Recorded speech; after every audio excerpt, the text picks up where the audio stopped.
कराड नगरपालिका नगर वाचनालयाने आयोजित केलेल्या 91व्या शारदीय व्याख्यानमालेत आजचे 6वे पुष्प गुंफण्याचा मान घाट नांदूर जिल्हा बीड येथील युवा व्याख्याते श्री अविनाश अशोक भारती यांना लाभलेला आहे। श्री अविनाश भारती यांचे शिक्षण MA आणि MPhil आहे आणि सध्या ते PhD करत आहेत। श्री भारती हे महाराष्ट्रातील नामवंत व्याख्याते तथा युवा कवी व प्रसिद्ध कीर्तनकार सुद्धा आहेत। महाराष्ट्रातील युवकांच्या गळ्यातील ताईत आपल्या मराठवाड्याचं युवा वैभव म्हणजे अविनाश भारती असं त्यांना संबोधलं जातं। श्री भारती सर हे अनेक पुरस्कारांनी सन्मानित आहेत। त्यामधील काही असे आहेत। मराठवाड्याचा युवा वक्ता हा पुरस्कार त्यांना मिळालेला आहे। महाराष्ट्र शासनाचे स्वच्छता दूत म्हणून सुद्धा त्यांनी काम पाहिलेलं आहे। महाराष्ट्र शासनाचे स्वच्छतेचे ब्रँड अँबॅसिडर म्हणून 2018ला त्यांची निवड करण्यात आलेली होती। डॉक्टर बाबासाहेब आंबेडकर मराठवाडा विद्यापीठाचे सलग 3 वर्ष त्यांना गोल्ड मेडल मिळालेले होते। त्यासाठी सगळ्यांनी टाळ्या पहिल्यांदा वाजवा। नाटक, कविता, व्याख्यान आणि कीर्तनातून शेकडो कार्यक्रम करून त्यांनी प्रबोधन केले आहे। काव्यधारा या ग्रुपच्या माध्यमातून महाराष्ट्रातील अनेक युवा कवींना सोबत घेऊन काव्यधारा कवी संमेलनातून कवितेचा जागर भारती सरांनी केलेला आहे। झी टॉकीज या वाहिनीवर मनमंदिरा या मालिकेत कीर्तनाचे 22 एपिसोड प्रकाशित झालेले आहेत आणि प्रसारित झालेले आहेत। आजतक या चॅनेलवर अंतर्गत मुंबई तक या चॅनेलवर महाराष्ट्रातून एकमेव व्यक्तीची मुलाखत घेण्यात आलेली आहे, ते म्हणजे आजचे वक्ते। युट्यूबचं तुम्ही सहज पाहिलं, कारण मला ज्यावेळेला सांगण्यात आलं की तुम्ही पाहुण्यांचा परिचय करायचा आहे म्हणून मी उत्सुकतेपोटी YouTube चॅनल पाहत होतो आणि त्यावर ज्यावेळेला शेवटची ओळ मी अशी लिहिली आहे, YouTubeवर हजारो व्हिडिओ आणि त्याला कोटीमध्ये लोकांनी पाहिलेलं आणि लाईक केलेलं आहे। हे मी स्वतः आज सुद्धा 2 व्हिडिओ पाहिले, त्यात एकाला जवळजवळ 19.5 लाख लाईक्स आहेत। सगळ्यात आवडलेली गोष्ट सांगतो, म्हणजे वक्त्याला मुद्दाम सांगतो, कधीतरी असा परिचय करायची वेळ येतील, कुठेतरी आपली नाळ जुळली आणि आपण एकदा परिचय देता एकदम उडी मारतो की ज्या वक्त्याला बघितलं नव्हतं त्याचं कुठेतरी आपली नाळ जुळती असं वाटलं। एक सुंदर तुमच्या बाबतीत आवडलं सर की तुम्ही वामन दादा खडकरांचं सतत नाव घेताय आणि त्यांची गाणी गातच आम्ही मोठं झालो। ज्यावेळेला तुमच्यासारखे युवक होतो त्यावेळेला वामन दादांची गाणी म्हणावी, तिथं डफ कुणीतरी वाजवावा, समोर कलापथक तयार व्हावं आणि त्याच्या तालावर अशा जोशात मोर्चे काढावेत, अशा पद्धतीने आम्ही जगलो। आणि नेमकं ते सगळं पाहत असताना मूर्तिमंत चित्र तुमचं समोर दिसत होतं। आणि आत्ताच्या परिस्थितीमध्ये शेवट करतो मी या वाक्यानं, आत्ताच्या परिस्थितीमध्ये असं वाटतंय कुठेतरी आशेचा किरण, ज्या वेळेला असं युवा कवी म्हणणारे प्रबोधनकार म्हणून पुढे येतात, त्यांना पहिल्यांदा सलाम करतो आणि माझा परिचय थांबवतो। जय हिंद, जय महाराष्ट्र, जय यशवंत। या जगाला शांततेचा आणि अहिंसेचा पुरस्कार देणारे महाकरुणाकारी तथागत गौतम बुद्ध यांच्या कार्याला विनम्र अभिवादन करून मोको कहाँ ढूंढे रे बंदे मैं तो तेरे पास में, मोको कहाँ ढूंढे रे बंदे मैं तो तेरे पास में, नामय मंदिर नामय मस्जिद ना काबे कैलास में, सब सासों की सास में मैं तो तेरे पास में। या सुंदर ओळीमध्ये भगवंताचं खरं ठिकाण सांगणारे संत कबीर, नाचू कीर्तनाचे रंगी ज्ञानदीप लावू जगी या शब्दात महाराष्ट्राच्या मातीमध्ये कीर्तन परंपरेचा पाया रचणारे आणि महाराष्ट्राची कीर्तन परंपरा पंजाब प्रांतापर्यंत घेऊन जाणारे भक्त शिरोमणी नामदेव महाराज। या महाराष्ट्राची ओळख वेगवेगळ्या प्रांतात वेगवेगळ्या पद्धतीने आहे, परंतु माझा परिचय करून देत असताना एक कीर्तनकार म्हणून माझा उल्लेख झाला। घुमानच्या साहित्य संमेलनाच्या निमित्तानं जेव्हा माझं तिथं जाणं झालं, एका हॉटेलमध्ये मुक्कामी होतो। कार्यक्रमस्थळी मला पोहोचायला वेळ लागला, आज जसा वेळ लागला तसाच वेळ लागला आणि घाईघाईमध्ये निघताना मी माझ्या माथ्यावर आबीर बुक्का लावलेला होता। पंजाबचा एक पोरगा मला तिथे भेटला, तो म्हणला, ये अजीब तरीका टिक्का तुमने क्यों लगाया है? ब्लैक, आप किसका निषेध कर रहे हो? मी त्याला सांगितलं हा टिक्का म्हणजे आबिर बुक्का आहे, आप कहाँ से आए हो? मी म्हणलं मैं महाराष्ट्र से आया हूँ। अच्छा, आप महाराष्ट्र से आए हो, सदियों साल पहले आपके महाराष्ट्र से संत नामदेव हमारी भूमि में आए थे, कि आप उस नामदेव जी की भूमि से आए हो। ही महाराष्ट्राची ओळख ज्यांच्यामुळे आहे असे भक्त शिरोमणी नामदेव महाराज। त्याच नामदेव महाराजांच्या समकालात दुरितांचे तिमिर जावो, विश्वस्व स्वधर्म सूर्य पाहो, जो जे वांछील तोथे लाहो प्राणी जात, या शब्दामध्ये जगतातलं सर्वात मोठं दान अर्थात पसायदान ज्यांनी भगवंताच्या पुढ्यामध्ये मागणीच्या निमित्तानं मागितलं। आज तरुणाईशी संवाद साधत असताना माझ्यासारखा तरुण वयाचा पोरगा कीर्तनाच्या आध्यात्मिक क्षेत्रात येतो आणि कीर्तनाच्या माध्यमातून समाजाच्या समोर बोलण्याचं धाडस करतो। खरं तर आज महाराष्ट्रभर फिरत असताना किंवा आज अगदी आपल्या या वाचनालयाच्या या नगर परिषदेच्या या शारदीय व्याख्यानमालेच्या 91व्या वर्षातल्या 6व्या दिवसाचं पुष्प गुंफण्यासाठी माझ्यासारख्या पोराला एक संधी मिळते। ही संधी का मिळते याचं सर्वस्वी श्रेय जर कशाला देत असेल तर मी ते टेक्नॉलॉजीला देतो आणि त्यातल्या त्यात यूट्यूबला देतो। मी जरा वेगळ्या विचारांचा माणूस आहे। सगळे लोक म्हणतात मोबाईल वापरू नका, मी मात्र माझ्या भाषणात सांगत असतो सगळ्यांनी मोबाईल वापरा, यूट्यूब डाउनलोड करा आणि अविनाश भारती ऑफिशियल चॅनलला सबस्क्राइब करा। कारण एक व्हिडिओ क्लिप माझी भाषणाची व्हायरल झाली आणि त्यानंतर हा अविनाश भारती नावाचा पोरगा महाराष्ट्रभर व्याख्यान कीर्तन कविता या निमित्तानं फिरायला लागला। खरं तर इथनं 350-400 किलोमीटर अंतरावर असलेलं माझं गाव, त्या गावातून एक सर्वसामान्य घरातला पोरगा एवढ्या मोठ्या परंपरेच्या व्याख्यानमालेमध्ये येऊन व्यक्त व्हायला लागतो, याचं सर्वस्वी श्रेय हे टेक्नॉलॉजीला जातं, म्हणजे यूट्यूबला जातं। यूट्यूबला या संयोजक मंडळींनी माझ्या क्लिप पाहिल्या, त्यांना वाटलं पोरगं बरं बोलतंय म्हणून मला तुमच्या समोर आणून उभं केलंय, बाकी दुसरं काही कारण नाही। हा टेक्नॉलॉजीचा काळ आहे सर। अगदी एवढंच नाही, मला तुमच्या या शहरात यायचं होतं तेव्हा मी सरांना सांगितलं सर मला तुमच्यापर्यंत पोहोचायचं आहे, पण नेमकं मी शहरात कुठं यायचं आहे, मला थांबायचं आहे कुठं? त्यांनी मला हॉटेलचं नाव सांगितलं। म्हणलं ते हॉटेल मला सापडणार नाही, तुम्ही एक काम करा ना, त्या हॉटेलचं लोकेशन मला पाठवा ना। आज महाराष्ट्रभर मी फिरतो, महाराष्ट्रभर फिरत असताना असंख्य गावं आम्हाला माहीत नाहीत, त्या गावाला जायचं कसं, रस्ता कसा, रात्रीचा प्रवास असतो त्यामुळे रात्री कुणी रस्ताही दाखवणार नाही, आणि येताना मला पुण्यातून यायचं होतं त्यामुळे रस्ता कुणी सांगेल का, हा सुद्धा मोठा प्रश्न माझ्यासमोर होता। अशा बऱ्याच गोष्टीतून येत असताना आम्ही आज महाराष्ट्रभर फिरत असताना टेक्नॉलॉजीचा वापर म्हणून गुगल मॅपला त्यांचं लोकेशन मागून घेतो, ते लोकेशन आमच्या गुगल मॅपनं आमच्या गाडीच्या स्क्रीनवर शेअर करतो।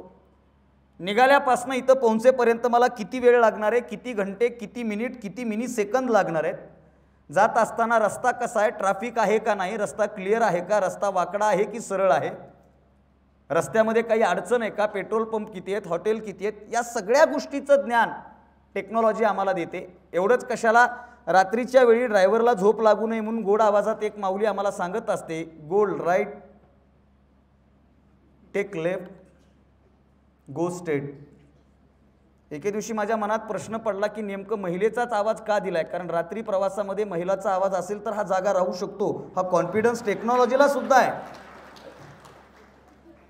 म्हणजे त्या लोकेशनवरनं आम्ही महाराष्ट्रात सगळीकडे पोहोचतोय। मी हे काय सांगतोय तुम्हाला जर कळालं, समजलं तर मी तुमच्या टाळ्यांची दाद अपेक्षित करतो। आज अविनाश भारतीसारखा सर्वसामान्य घरातला पोरगा महाराष्ट्राच्या आणि भारताच्या कानाकोपऱ्यामध्ये जाऊन पोहोचतो, हा टेक्नॉलॉजीचा विजय आहे। या टेक्नॉलॉजीमुळे मी समाजाशी जोडल्या गेलो, बऱ्याच लोकांशी जोडल्या गेलो, घराघरामध्ये पोहोचलो, हा टेक्नॉलॉजीचा विजय आहे। पण ज्या काळात टेक्नॉलॉजीचा ट सुद्धा नव्हता ना, तेव्हा या सगळ्या जगाला एका कुटुंबामध्ये बांधण्याची ताकद संत ज्ञानेश्वरांनी ज्ञानेश्वरीच्या माध्यमातून निर्माण केली, आणि त्या संप्रदायाचा मी पाईक आहे। हे विश्वची माझे घर, ऐसी मती जयाची स्थिर, किंबहुना चराचर आपणची झाला, ही जी ओवी आहे, या ओवीच्या माध्यमातून या जगाला एका कुटुंबात बांधण्याची ताकद ज्ञानेश्वरीमध्ये आहे। म्हणजे टेक्नॉलॉजीनं आज जग एका क्लिकवर आहे, परंतु टेक्नॉलॉजी नसताना सुद्धा जग एका ठिकाणी येऊ शकतं, ही भूमिका माझ्या संतांनी सांगितली आणि त्या संत परंपरेचा मी पाईक आहे। हीच वारकरी संप्रदायाची परंपरा पुढे विनोदी शैलीतून समाजाच्या समोर मांडण्याचं काम शांतीब्रह्म एकनाथांनी केलं। वारकरी संप्रदायाचा विचार प्रगल्भ आणि पुढं ही चळवळ गतिमान करण्यासाठी संत तुकाराम महाराजांनी ही पताका आपल्या खांद्यावर घेतली ज्या संत तुकारामांना वैराग्याचा महामेरू आणि छत्रपती शिवरायांचे गुरु या उपाधीनं संबोधलं जातं, त्या जगद्गुरू तुकाराम महाराजांचं स्मरण या निमित्तानं माझं कर्तव्य आहे. या महाराष्ट्राच्या मातीला दोन दोन छत्रपती अर्पण करणाऱ्या राष्ट्रमाता राजमाता आऊसाहेब जिजाऊ, स्वराज्य संकल्पक शहाजीराजे भोसले आणि आई वडिलांनी पाहिलेलं देखणं स्वप्न ऐन तारुण्यामध्ये पूर्ण करण्यासाठी ज्या तरुण बहादर योद्ध्यानं स्वतःचा प्राण पणाला लावला. खरं तर 33 कोटी देवांची हजारो मंदिरं असतीलही, परंतु ज्या देवाची मंदिरं कमी असतानाही प्रत्येक मराठी माणसाच्या हृदयामध्ये देवापेक्षाही आढळ स्थान ज्या देवाचं आहे ते आपणा सर्वांचा आराध्य दैवत श्रीमंत श्री छत्रपती शिवाजी महाराज यांनाही मानाचा मुजरा करणं माझं कर्तव्य आहे. एथ वडील जे जे करती तया नाम धर्म ठेविती या उक्तीप्रमाणे बापानं सुरू केलेला राज्यकारभार वाढवण्याचं काम दुर्दैवानं मधल्या काळामध्ये ज्यांचा इतिहास हा विकृत पद्धतीनं समाजाच्या समोर मांडण्याचं काही षडयंत्र रचल्या गेलं, जी पात्र इतिहासात अस्तित्वातच नाही ती पात्र कुठंतरी घुसडून त्यांच्या चरित्रावर काळीमा फासण्याचा प्रयत्न नकळतपणे झाला. परंतु बापानं सुरू केलेला राज्यकारभार वाढलाच पाहिजे. जगावं कसं असं सांगणारे अनेक योद्धे होऊन गेले, पण मरावं कसं? जन्माला आलेला प्रत्येक माणूस हा एकाच गोष्टीसमोर गुडघे टेकतो, ती गोष्ट म्हणजे मरण आहे. इथं बसलेल्या कुठल्याच माणसाला मरण प्रिय नाही. मधल्या काळामध्ये त्या स्वच्छ मरणाचा काहीतरी कायदा येणार होता, त्याचं काय झालं मला माहीत नाही. म्हणजे मरणाच्या समोर सगळेजण शरण जातात, परंतु मरणाला सुद्धा स्वतःच्या समोर शरणागती पत्करायला भाग पाडणारे आणि मृत्यूच्या डोळ्यात डोळे घालून स्वतःचं अस्तित्व निर्माण करणारे स्वराज्याचे धाकले धनी छत्रपती संभाजी महाराज यांनाही या तरुण पोरांना अभिवादन करणं गरजेचं आहे. हा कार्यक्रम पुढे घेऊन जात असताना या महाराष्ट्राच्या मातीमध्ये सत्यशोधकी विचार पुढे घेऊन जाणारे महात्मा ज्योतिबा फुले आज या कार्यक्रमाच्या निमित्तानं, खरं तर हा नवरात्राचा उत्सव आहे आणि नवरात्राचा उत्सव म्हणजे ते आज कोणता कलर आहे ते मी काय आज वाचलं नाही, बरोबर आहे का नाही? पण सगळा रंगाचा त्यातल्या त्यात पुन्हा त्याच्यावर पण लोक बोलतात. बरं मला कमाल वाटते हो. सोशल मीडियाचं माध्यम असं आहे की त्या बिचाऱ्या घेतलेल्या साड्या वर्षातून 9 दिवस का होईना त्याची घडी मोडतात, बरोबर आहे? कारण साड्यांचा वेगळा खेळ आहे. अख्खं कपाट जरी साड्यांनी भरलेलं असलं तरी घरातल्या स्त्रीला वाटतं की कपाट मला साडीच नाही आहे. मी अगोदर साडीवर वगैरे बोलत नव्हतो, पण गेल्या वर्षी माझं झालंय, त्याच्यामुळे माझा अनुभव आता वाढला आहे. 9 रंगाच्या 9 साड्या नेसून त्या स्वतःचा आनंद उत्सवात साजरा करतायत. आनंद आहे तो करायलाच हवा, त्यामध्ये तीळ मात्रही संशय नाही. पण जेव्हा यांच्या जीवनामधला सगळाच रंग उडालेला होता, आज या मायमावल्या माझ्या समोर बसलेल्या आहेत. प्रत्येक ठिकाणी या मायमावला स्वतःचं अस्तित्व निर्माण करतायत. एक काळ होता ज्या काळामध्ये नवरात्र नाही काही असू द्या, या स्त्रियांना कुठंच बोलण्याची मुभा नव्हती. चूल आणि मूल नावाची संस्कृती सगळीकडे नांदत होती, आपल्या सगळ्यांना माहिती आहे. त्यांना बोलू दिलं जात नव्हतं, घरात बोलू दिलं जात नव्हतं, दारात बोलू दिलं जात नव्हतं, समाजात बोलू दिलं जात नव्हतं. एक शायर फार सुंदर बोलतो, मला त्या ओळी संदर्भानं आठवत आहेत. तो शायर म्हणतो, बचपन में कहा लोगों ने कुछ नहीं जानती बैठ चुपचाप, जवानी में कहा लोगों ने नया खून है कुछ नहीं जानती बैठ चुपचाप, और बुढ़ापे में कहा लोगों ने अब तू जानकर भी क्या करेगी कुछ नहीं जानती बैठ चुपचाप.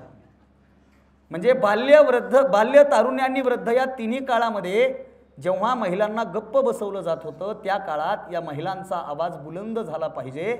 या महिला फक्त चूल आणि मूल इतक्या मर्यादित न राहता ऑटो रिक्षा चालकापासून ते पायलट पदापर्यंत, आरोग्य सेविकापासून आशा वर्करपासून ते एखाद्या मेडिकल कॉलेजच्या डीन पदापर्यंत, घरातलं मिक्सर दुरुस्त करेपासून ते चंद्रयान 3च्या यशस्वी मोहिमेपर्यंत त्यांनी स्वतःचं अस्तित्व हे निर्माण करायलाच हवं. याचं सर्वस्वी श्रेय जर माझ्या मते कोणाला जात असेल तर पुण्याच्या भिडेवाड्यामध्ये मुलींची पहिली शाळा सुरू करणाऱ्या आद्य शिक्षिका क्रांतीज्योती सावित्रीमाई फुल्यांना. म्हणून फक्त तरुणाईशी संवाद मी साधणार नाही, मी कीर्तनकार असलो तरीही नेहमी सांगत असतो, ग्रामीण भागामध्ये शहरी भागामध्ये सगळीकडे सांगत असतो, वटसावित्री पौर्णिमेला वडाला फेऱ्या मारून यमाच्या दरबारातून पतीचे प्राण आणणारी सावित्री आम्ही विसरलो तरी चालेल, पण स्वतःच्या पतीचा प्राण पणाला लावला जाऊ नये म्हणून त्याच्या खांद्याला खांदा लावून त्याला साथ देणारी आद्य शिक्षिका सावित्री आम्हाला समजणं काळाची गरज आहे. हा आशावाद आहे. या महाराष्ट्राच्या मातीमध्ये आरक्षणाचे जनक म्हणून ज्यांच्याकडे पाहिलं जातं ते राजर्षी शाहू महाराज, ज्यांच्यामुळे हा अविनाश भारती महाराष्ट्रभर बोलत फिरण्याचं धाडस करतो. साहेब, आपण भेटलो तेव्हा तुम्ही ओळख करून देत असताना तुम्ही नगरसेवक म्हणून तुम्ही मला ओळख करून दिली. खरं तर तुम्ही ती ओळख करून दिली आणि आपला पुढे विषय बोलायला सुरुवात झाला. मी या कराड शहरामध्ये बऱ्याचदा आलो आहे, पण तसा या कार्यक्रमाच्या निमित्तानं आपली पहिली भेट आहे. कराड हे महाराष्ट्राच्या ऐतिहासिक वैभवातलं एक फार महत्त्वाचं शहर आहे. आपल्या सगळ्यांना माहिती आहे, राजकीय सामाजिक या दृष्टिकोनातून अत्यंत महत्त्वाचं शहर आहे. मला या शहरातल्या सगळ्या काही गोष्टी माहीत नाहीत, पण एक गोष्ट मात्र ताकदीनं माहिती आहे की या शहरातला सर्वात श्रीमंत माणूस आणि या शहरातला गरीब माणूस या दोघांकडे एक ताकद मात्र सारखी आहे. या शहरातला श्रीमंत माणूस एक मत देऊ शकतो आणि या शहरातला गरीब माणूससुद्धा एक मत देऊ शकतो. हा एक मताचा अधिकार ज्यांनी तुम्हाला मला दिला. म्हणजे असं वाचनात आलं की बाबासाहेब सभागृहाच्या बाहेर येतात आणि एक गरीब घरातली माय माऊली बाबासाहेबांच्या हाताला स्पर्श करते आणि बाबासाहेबांना विचारते, बाबासाहेब तुम्ही आज आनंदी आहात, तुम्ही आज प्रसन्न आहात, काय कारण आहे तुम्ही आनंदी असण्याचं? आणि बाबासाहेब त्या माय माऊलीचा हात हातात धरून म्हणतात, माय आज आनंदाचं कारण एवढंच आहे की यानंतर या देशाचा राजा हा कोण्या राणीच्या पोटातून जन्माला आलेला नसेल, तर मतदारांनी केलेल्या मतदानाच्या पेटीतून जन्माला आलेला असेल.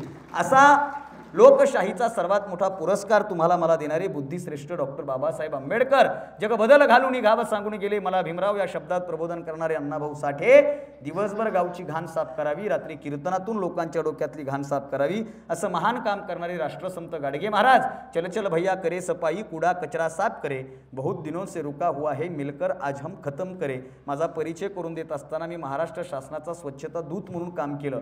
मला स्वच्छतेचा ब्रँड अँबॅसेडर म्हणून शासनानं 2018ला पुरस्कार देऊन, जेव्हा बबनराव लोणीकर मंत्री होते या विभागाचे, तेव्हा माझं सिलेक्शन झालं. महाराष्ट्रभर फिरलो, पण महाराष्ट्रभर फिरत असताना एक गोष्ट मात्र मला अत्यंत शोकांतिकेची पाहायला मिळाली. काय पाहायला मिळाली? राष्ट्रसंत तुकडोजी महाराजांची ग्रामगीता ही सत्काराच्या वेळेला आम्हाला भेट दिली जायची, पण त्याच्यामध्ये सांगितलेला विचारच त्या गावामध्ये पेरला जायचा का, हा फार चिंतेचा आणि चिंतनाचा विषय असायचा. आपली ही पत्रिका वाचत असताना एक कदम स्वच्छता की ओर हा लोगो फार सुंदर आहे सर. गांधीजींचा चष्मा आहे, बरोबर आहे, आणि या चष्म्यामध्ये एका काचात स्वच्छ आहे आणि दुसऱ्या काचात भारत आहे. म्हणजे बारकाईने विचार केला तर जिकडं स्वच्छ आहे तिकडं भारत नाही, आणि जिथं भारत आहे तिथं स्वच्छ नाही. ही कुठंतरी परिस्थिती बदलायला हवी. ती बदलेल कधी? राष्ट्रसंत तुकडोजी महाराजांनी सांगितलेला विचार जर गावागावामध्ये जोपासला गेला तर. राष्ट्रसंत म्हणतात, चल चल भैया करे सफाई, कूड़ा कचरा साफ करे, बहुत दिनों से रुका हुआ है मिलकर आज हम खत्म करे. राष्ट्रसंत एका गावात गेले, त्या गावात गेलेली लोक राष्ट्रसंतांच्या पाया पडायला आले. बघता बघता त्या गावामध्ये तीर्थक्षेत्रासारखं स्वरूप प्राप्त झालं आणि राष्ट्रसंतांना एक साधक बोलून गेला की आज तुम्ही गावात आलात, तुम्ही आज गावात आलात तर आमचं गाव तीर्थक्षेत्र झालंय की काय असा फील आम्हाला येतोय. आणि राष्ट्रसंत बोलायला लागले, तीर्थक्षेत्राच्या ठिकाणी जाऊन आपण स्वतःला भाग्यवान समजतोच की. किती समजतो? साधं गणित आहे. आपल्यातला माणूस एखादा पंढरपूरला जर गेला ना, तर पंढरपूरला गेल्यापासून पंढरपूरहून निघेपर्यंत तो स्वतःला जगातला सगळ्यात भाग्यवान माणूस समजत असतो. एखादा साधा भोळा माणूस पंढरपूरला गेला, एसटीतून खाली उतरला नाही, तो खाली उतरल्याबरोबर पंढरपूरची माती कपाळाला लावतो, चंद्रभागेचं स्नान करतो, पुंडलिकाचं दर्शन करतो, नामदेव पायरीपर्यंत चालत येतो, विठ्ठलाचं दर्शन करतो, प्रदक्षिणा करतो, कळसाला हात जोडतो.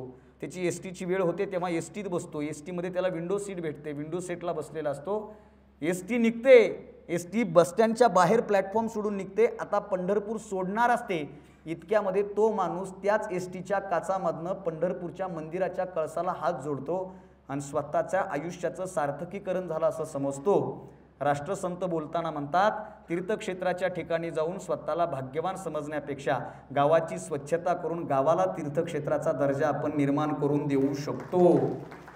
तू नुसतंच कशाला फिरतं, तुझं गावच हायकिर तीर्थ. या ओळी जेव्हा मी वाचायला लागतो तेव्हा मला माझ्या गावाचा, मला माझ्या परिसराचा अभिमान, आणि आपलं ही नगरपालिका, आपलं हे नगर परिषद याच्यासाठी अत्यंत महत्त्वाची भूमिका घेऊन काम करतंय. हा सुद्धा माझ्यासाठी अत्यंत महत्त्वाचा भाग आहे. ज्या ज्या महामानवांनी, ज्या ज्या महामातांनी, बघा ना किती मजेशीर काही काही गोष्टी असतात.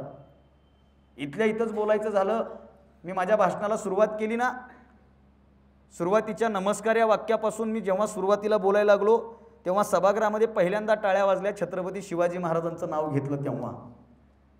माझ्यासमोर बसलेल्या प्रत्येक माणसाला छत्रपती शिवाजी महाराजांचा स्वाभिमान आहे, अभिमान आहे. या महाराष्ट्राच्या मातीत असा एकही माणूस नाही ज्या माणसाला शिवाजी महाराजांचा अभिमान स्वाभिमान नाही, आणि ज्या माणसाला शिवाजी महाराजांबद्दल अभिमान स्वाभिमान नाही तो माणूस माणूस म्हणायच्या लायकीचा आहे का, हा फार सगळ्यात मोठा प्रश्न आहे. तो माणूस म्हणायच्या लायकीचाच नाही. पण ज्या भूमीमध्ये मी आलोय, ज्या परिसरामध्ये मी आलोय, या परिसरानं छत्रपती शिवाजी महाराजांवरची निष्ठा आम्हाला शिकवली आहे. खरं तर बीड जिल्ह्यातल्या मातीतला मी पोरगा आहे. आज छत्रपती शिवाजी महाराजांचं नाव घेतलं की माझ्यासारख्या तरुण पोरांना प्रेरणा भेटते. मला तरुणाशी संवाद साधायलाच बोलवलंय आणि विषय त्याच संदर्भाने दिलाय. माझ्यासमोर तरुणही बसलेले आहेत, ज्येष्ठ नागरिकही आहेत, सर्वच लोक बसलेली आहेत. पण मला जी सध्या वर्तमानामध्ये परिस्थिती बदलत चालली आहे त्याच्यावर 2 मिनिटात या प्रसंगातून भाष्य करायचं आहे. सर माफ करा, मला छत्रपती शिवाजी महाराज हे आपल्या सगळ्यांची जगण्याची प्रेरणा आहेत. पण आपली छत्रपती शिवाजी महाराजांची भक्तीसुद्धा टेम्पररी होत चालली आहे, ही वस्तुस्थिती आहे. इथं बसलेला प्रत्येक माणूस टेम्पररी होत चाललाय का, हा फार चिंतनाचा विषय आहे. म्हणजे नवरात्राच्या वेळेला जर आमच्या मोबाईलची रिंगटोन उदो ग आंबा उदो ही लागत असेल आणि गणपतीच्या वेळेला चिक्क मोत्याची माळ हे गाणं वाजत असेल तर मग नेमकं आम्ही कुठल्या फ्लेवरमध्ये जगतोय हा विचार करण्याचा भाग आहे. छत्रपती शिवाजी महाराजांच्या बाबतीतही तीच आहे. माझ्यासारख्या तरुण पोरांना छत्रपती शिवाजी महाराजांवरचं सगळ्यात जास्त प्रेम कधी उतू येतं? फेब्रुवारी महिना आल्याच्या नंतर. बारकाईनं पहा, फेब्रुवारी महिना आल्याच्या नंतर माझ्यासारख्या 100 तरुण पोरांचे व्हॉट्सअपचे डीपी चेंज होतात, फेसबुकचे प्रोफाईल चेंज होतात, इन्स्टाचे आयडी चेंज होतात, आमची डायलर टोन चेंज होते, आमची रिंगटोन चेंज होते, मेसेजची टोनसुद्धा चेंज होते. फेब्रुवारी महिन्यात माझ्यासारख्या तरुण पोराला मेसेज आला तरी 2 तलवारी वाजतात खळक. फोन जरी आला तरी तुतारीनं फोन वाजतो. 19 फेब्रुवारीपर्यंत मोबाईलमध्ये तुतारी वाजते आणि 22 फेब्रुवारीला तो म्हणतो आता तुतारी ऐकू ऐकू कंटाळ्या बसल्या, लगेच डायलर टोन चेंज होते. मी हे काय सांगतोय नीट ऐका. आमची निष्ठा सुद्धा कशी असली पाहिजे? याच तुमच्या या मातीमध्ये छत्रपती शिवाजी महाराजांच्या नावाचा स्वाभिमान महाराष्ट्रानं शिकला. तो स्वाभिमान कसा आहे तर बहुजनांची लेकरं शिकली पाहिजेत. 18 पगड जातीतल्या गोरगरीब जनतेच्या लेकरांना शिक्षणाचा अधिकार मिळाला पाहिजे. म्हणून रयत शिक्षण संस्थेची जेव्हा उभारणी होते, छत्रपती शिवाजी महाराजांच्या नावानं महाविद्यालयाचं बांधकाम सुरू होतं. आपल्याला चरित्र माहिती आहे. आणि बांधकामाला जेव्हा पैसा कमी पडतो तेव्हा एका खाजगी सावकाराकडून पैसे व्याजानं घ्यायचं ठरलं जातं. सावकार गहाण काय ठेवणार म्हणून विचारतो, खिशामध्ये हात घातला जातो, पत्नीचं मंगळसूत्र बाहेर निघतं. सावकार विचारतो अशी काय नड आहे की तुम्हाला पत्नीचं मंगळसूत्र गहाण ठेवावं लागतंय? सगळी पार्श्वभूमी सांगितली जाते. सावकाराच्या मनातला स्वार्थ लपला जात नाही. सावकार म्हणतो मी पैसे देणार, लागेल तेवढा पैसा मी देणार, फक्त एक काम करा, माझ्या बापाचं नाव तेवढं देता येतं का बघा. कडाडून महात्म्याचं उत्तर मिळतं, एखाद्या वेळेला मी स्वतःच्या बापाच्या नावाला धक्का लावेल पण छत्रपती शिवाजी महाराजांच्या नावाला कदापिही धक्का लागू देणार नाही. हा स्वाभिमान अभिमान महाराष्ट्राच्या मातीत पेरणारे कर्मवीर भाऊराव पाटील यांचं स्मरण, यांची निष्ठा या निमित्तानं तरुण पोरांनी शिकणं काळाची गरज आहे. बोलण्यासारखा बराच विषय मी पुढे बोलेल. मी आनंदान आज मी फार भारावून गेलोय. खरं तर वाचनालयाच्या कार्यक्रमाला इतकी गर्दी असते ही माझ्या आयुष्यात पहिल्यांदा अनुभवतोय. सध्या वाचनालयातच गर्दी नाही, बरोबर आहे. वाचनालयाच्या कार्यक्रमाला मी सुद्धा गृहीत धरलं नव्हतं, पण इथं आल्यापासून जे परिसरातून सगळी मित्रमंडळी आले त्यांचे फोन हे ते सगळं मला याला थोडा उशीर झाला, त्याबद्दल मी दिलगिरी व्यक्त करतो. प्रथमतः तुमची माफी मागतो. पण कसं असतं, शेख इक्बाल मिन्ने सरांनी असं लिहिलंय, वेळ दिलेली पाळत जाणे सोपे नसते आणि पंढरपूरला चालत जाणे सोपे नसते. दिलेली वेळ पाळतच काही शक्य, बरं वेळ पाळणाऱ्या माणसाची जग दखल घेतंय असंही काही नाही. एक शायर म्हणतो, एकदा ही वेळ नव्हती चुकवली मी पिण्याची चहा. एकदा ही वेळ चुकवली नव्हती मी पिण्याची, पण कोण दखल घेतंय माझ्या वक्तशीरपणाची. अशी परिस्थिती आहे. म्हणजे संतोष नारायणकरांनी तर लिहिलं, आयुष्य झाले रुग्ण तुझे, स्वप्न झाले भग्न माझे, यायला लागला वेळ मला आणि वेळेत लागले लग्न तुझे. अशी ही परिस्थिती आहे. परंतु प्रारंभीच थोडासा विलंब मला ट्रॅफिकमुळे झाला, त्यामुळे मी दिलगिरी व्यक्त करतो. दुसरी एक आनंदाची गोष्ट इथं आल्यापासून मी पाहतोय सर, माझा परिचय ज्यांनी करून दिला त्या सरांसाठी आणि ज्यांनी सूत्रसंचलन केलं त्या सरांसाठी मी वैयक्तिक आभार मानेल. तुम्हाला टाळ्या वाजवायच्या असतील तर इमानदारीनं वाजवा. मी लय मोकळा बोलणारा पोरगा आहे. काय झाले, सुरुवातीपासून 10-12 जण वाजवायलेत, मागचे म्हणले तू वाजवायच्यात का, हे ठरलंय का? प्रारंभीत सांगतो, अविनाश भारतीला काही लागत नाही, तुमची टाळ्यांची दाद ही माझी जायदाद आहे, दुसरं आपल्या नावावर काही नाही. त्यांनी माझं इतकं कौतुक केलं ना, माझा परिचय वगैरे यूट्यूबला वगैरे त्यांनी पाहिलं, इतकं माझं कौतुक वगैरे, ते परिचय, ते पत्र पण मी वाचलं, सन्मानपत्र वगैरे. हा योग एवढ्या आयुष्याच्या कमी वयामध्ये येईल असं वाटलं नव्हतं. आणि इतकं कौतुक की भारावून गेलो मी. म्हणजे ज्या काळात कोणीच कोणाबद्दल चांगलं बोलत नाही, त्या काळात इतक्या लांबून आलेल्या पोराबद्दल सर तुम्ही इतकं चांगलं बोलता, याच्या इतकी मोठी आनंदाची गोष्ट माझ्यासाठी दुसरी कुठली असेल. आणि मी असा काय म्हणू, मी असा खुश झालो होतो. आमच्या मराठवाड्या भाषेत सांगायचं झालं तर तुम्ही माझं कौतुक करत होते तर मला गुदगुल्या होत होत्या अशा. तुम्ही माझ्या चेहऱ्याकडे पाहिला असेल तर शर्टचा कलर माझ्या गालाचा कलर सारखाच झाला होता जवळजवळ, कारण कौतुक चालू होतं ना. नाही तर कौतुक होत नाही सर. मी मराठवाड्यातल्या भागातून आलो आहे. माझ्या अनुभव कार्यक्रमाच्या निमित्तानं फार वेगवेगळे आहेत. एकदा मी एका कार्यक्रमाला गेलो होतो आणि तेव्हा मी काय यूट्यूबला TV चॅनलला वगैरे नव्हतो आणि वेगवेगळ्या गोष्टी घडत असतात. कार्यक्रमाला गेल्याच्या नंतर तिथं आलेल्या निवेदकांनी विचारलं होतं वक्ते आलेत का, संयोजकांनी सांगितलं वक्ते आलेत. मग वक्ते कुठून आलेत असं म्हणल्याबरोबर त्यांनी सांगितलं बीड जिल्ह्यातून आलेत. त्यांनी मोबाईल काढला आणि मोबाईलमध्ये टाकलं बीड, तर गुगलनं उत्तर दिलं होतं बीड म्हणजे दुष्काळी भागातला एक दुष्काळी जिल्हा आणि ऊसतोड कामगारांचा जिल्हा. आणि माझ्याकडे बघितलं की लवकर कन्फर्म होत होतं हे दुष्काळातून आले म्हणून. आता तरी थोडी तब्येत व्यवस्थित झाली सर. आणि आता म्हणजे ते तसं आहेच ते. मग त्यांनी माझं वर्णन सुरू केलं होतं वक्ते आलेत, मराठवाड्यातल्या दुर्गम आणि दुष्काळी भागातून फुललेलं एक दुष्काळी नेतृत्व. माझे फार इंडिकेटर लागले होते म्हणजे काय चालू आहे ते. पण पुन्हा त्यांनी वर्णन सुरू केलं तर अत्यंत अशा दुर्गम अशा काळ्या भागातला एक काळ्या मातीतला काळा माणूस. मी वेगळ्याच दुनियेत होतो, हे काय चालू आहे बाबा. ते बोलले होते, माझा रंग तसा आहे, हे फोकस लावले म्हणून मी चमकायलो सर. पण मी एवढा डेअरिंग माणूस आहे, काळा असताना सुद्धा काळी मफलर गळ्यात टाकून फिरतो, एवढा डेंजर माणूस आहे मी. म्हणजे माझा कलर असा आहे, मी जर हायवेला उभा राहिलो ना तर गाडीवाल्याला पुढे गेल्याच्या नंतर कळते मागं होतं का कोणी.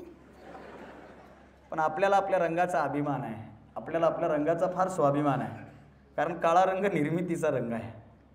लहानपणापासून लय गाणी ऐकायचो मी. यशोमती मैया से पूछे नंदलाला, राधा क्यों गोरी मै क्यों काला. किंवा गोऱ्या रंगाबद्दल पण गाणं ऐकायचं. गोरे रंग पे ना इतना गुमान कर, गोरा रंग तो दिन में ढल जाएगा. मनातल्या मनात म्हणायचं आपल्यावर गाणं कसं का नाही. 8 दिवसानं मी रेडिओवर एक गाणं ऐकलं होतं, हम काले हुए तो क्या हुआ. माझी भावकी भरपूर आहे सर इथं. मला वाटलं मी एकटा पडतो की काय, पण आता कॉन्फिडन्स वाढला, आपले आहेत इथं लोक. आणि मी आपलं एकमेकाचं बोलणारा माणूस आहे. संवाद कार्यक्रम टाकलाय मला. काळा रंग निर्मितीचा रंग आहे. काळ्या रंगामध्ये निर्मिती आहे. किती निर्मिती आहे. आपण सगळे शेती मातीशी निगडीत असलेली मंडळी आहेत. मी एका ऊसतोड कामगाराच्या आणि सालगडी घरातल्या शेतकऱ्याचा पोरगा आहे. या कराड सातारा भागामध्ये येत असताना मी जरा भावूक होत असतो. त्याचं कारण असं आहे की 20 वर्षापूर्वी माझा बाप या कराड या सातारा भागामध्ये ऊस तोडीच्या कामाला यायचा. आज त्याचा पोरगा मानस जोडाजोडीच्या कार्यक्रमाला महाराष्ट्रभर फिरतो. ही माझ्यासाठी फार आनंदाची गोष्ट आहे. आणि काळा रंग निर्मितीचा रंग आहे. शेतकऱ्याच्या पोराला पांढरा आभाळ बघून कधीच आनंद होत नाही, प्रामाणिकपणे सांगतो मी. पांढरा आभाळ जे आहे, पांढरा आकाश जे आहे ना, ते स्नॅप काढण्यापुरतं, इन्स्टाला स्टोरी ठेवण्यापुरतं फार छान दिसतं. पण पांढऱ्या आभाळाला बघून आनंद कोणालाच होत नाही. आणि समजा एखादा जास्त शिकलेला पोरगा पांढऱ्या आभाळाला बघून जर म्हणला wow very beautiful today's nature is very sweet, what is the climate, तर समजायचं हे डोक्यावर पडले नाही तर याचे चाराने हरवलेत. पांढऱ्या आभाळाला बघून खऱ्या माणसाला आनंद होत नाही, पण पांढऱ्या आभाळामध्ये काळे ढग दाटून आले ना, प्रत्येकाला आनंद होतो. का काळे ढग आले म्हणजे आता पाऊस येणार, माझ्या बापाची काळी जमीन हिरवीगार होणार. हा आशावाद काळ्या रंगाच्या ठिकाणी आहे. सरांनी उल्लेख केला आम्हा कवी लोकांचा, आम्ही ज्याला आजा म्हणतो, ज्याला आमचा पंजा म्हणतो, ज्यांच्यामुळं लोककविता महाराष्ट्रामध्ये सगळीकडे पोहोचली, ते लोककवी भीमशाहीर वामनदादा कर्डक हे माझे आवडते लोककवी आहेत. आणि त्यांनी हा रंगाचं वर्णन करत असताना, ही भूमिका मांडत असताना फार सुंदर 4 ओळी लिहिल्यात. सर तुम्ही आठवण केली म्हणून या व्याख्यानाचा आगाज या 4 ओळींनी करतो. वामनदादा फार सुंदर लिहितात. वामनदादा म्हणतात, काळ्या धरणी वरले काळे,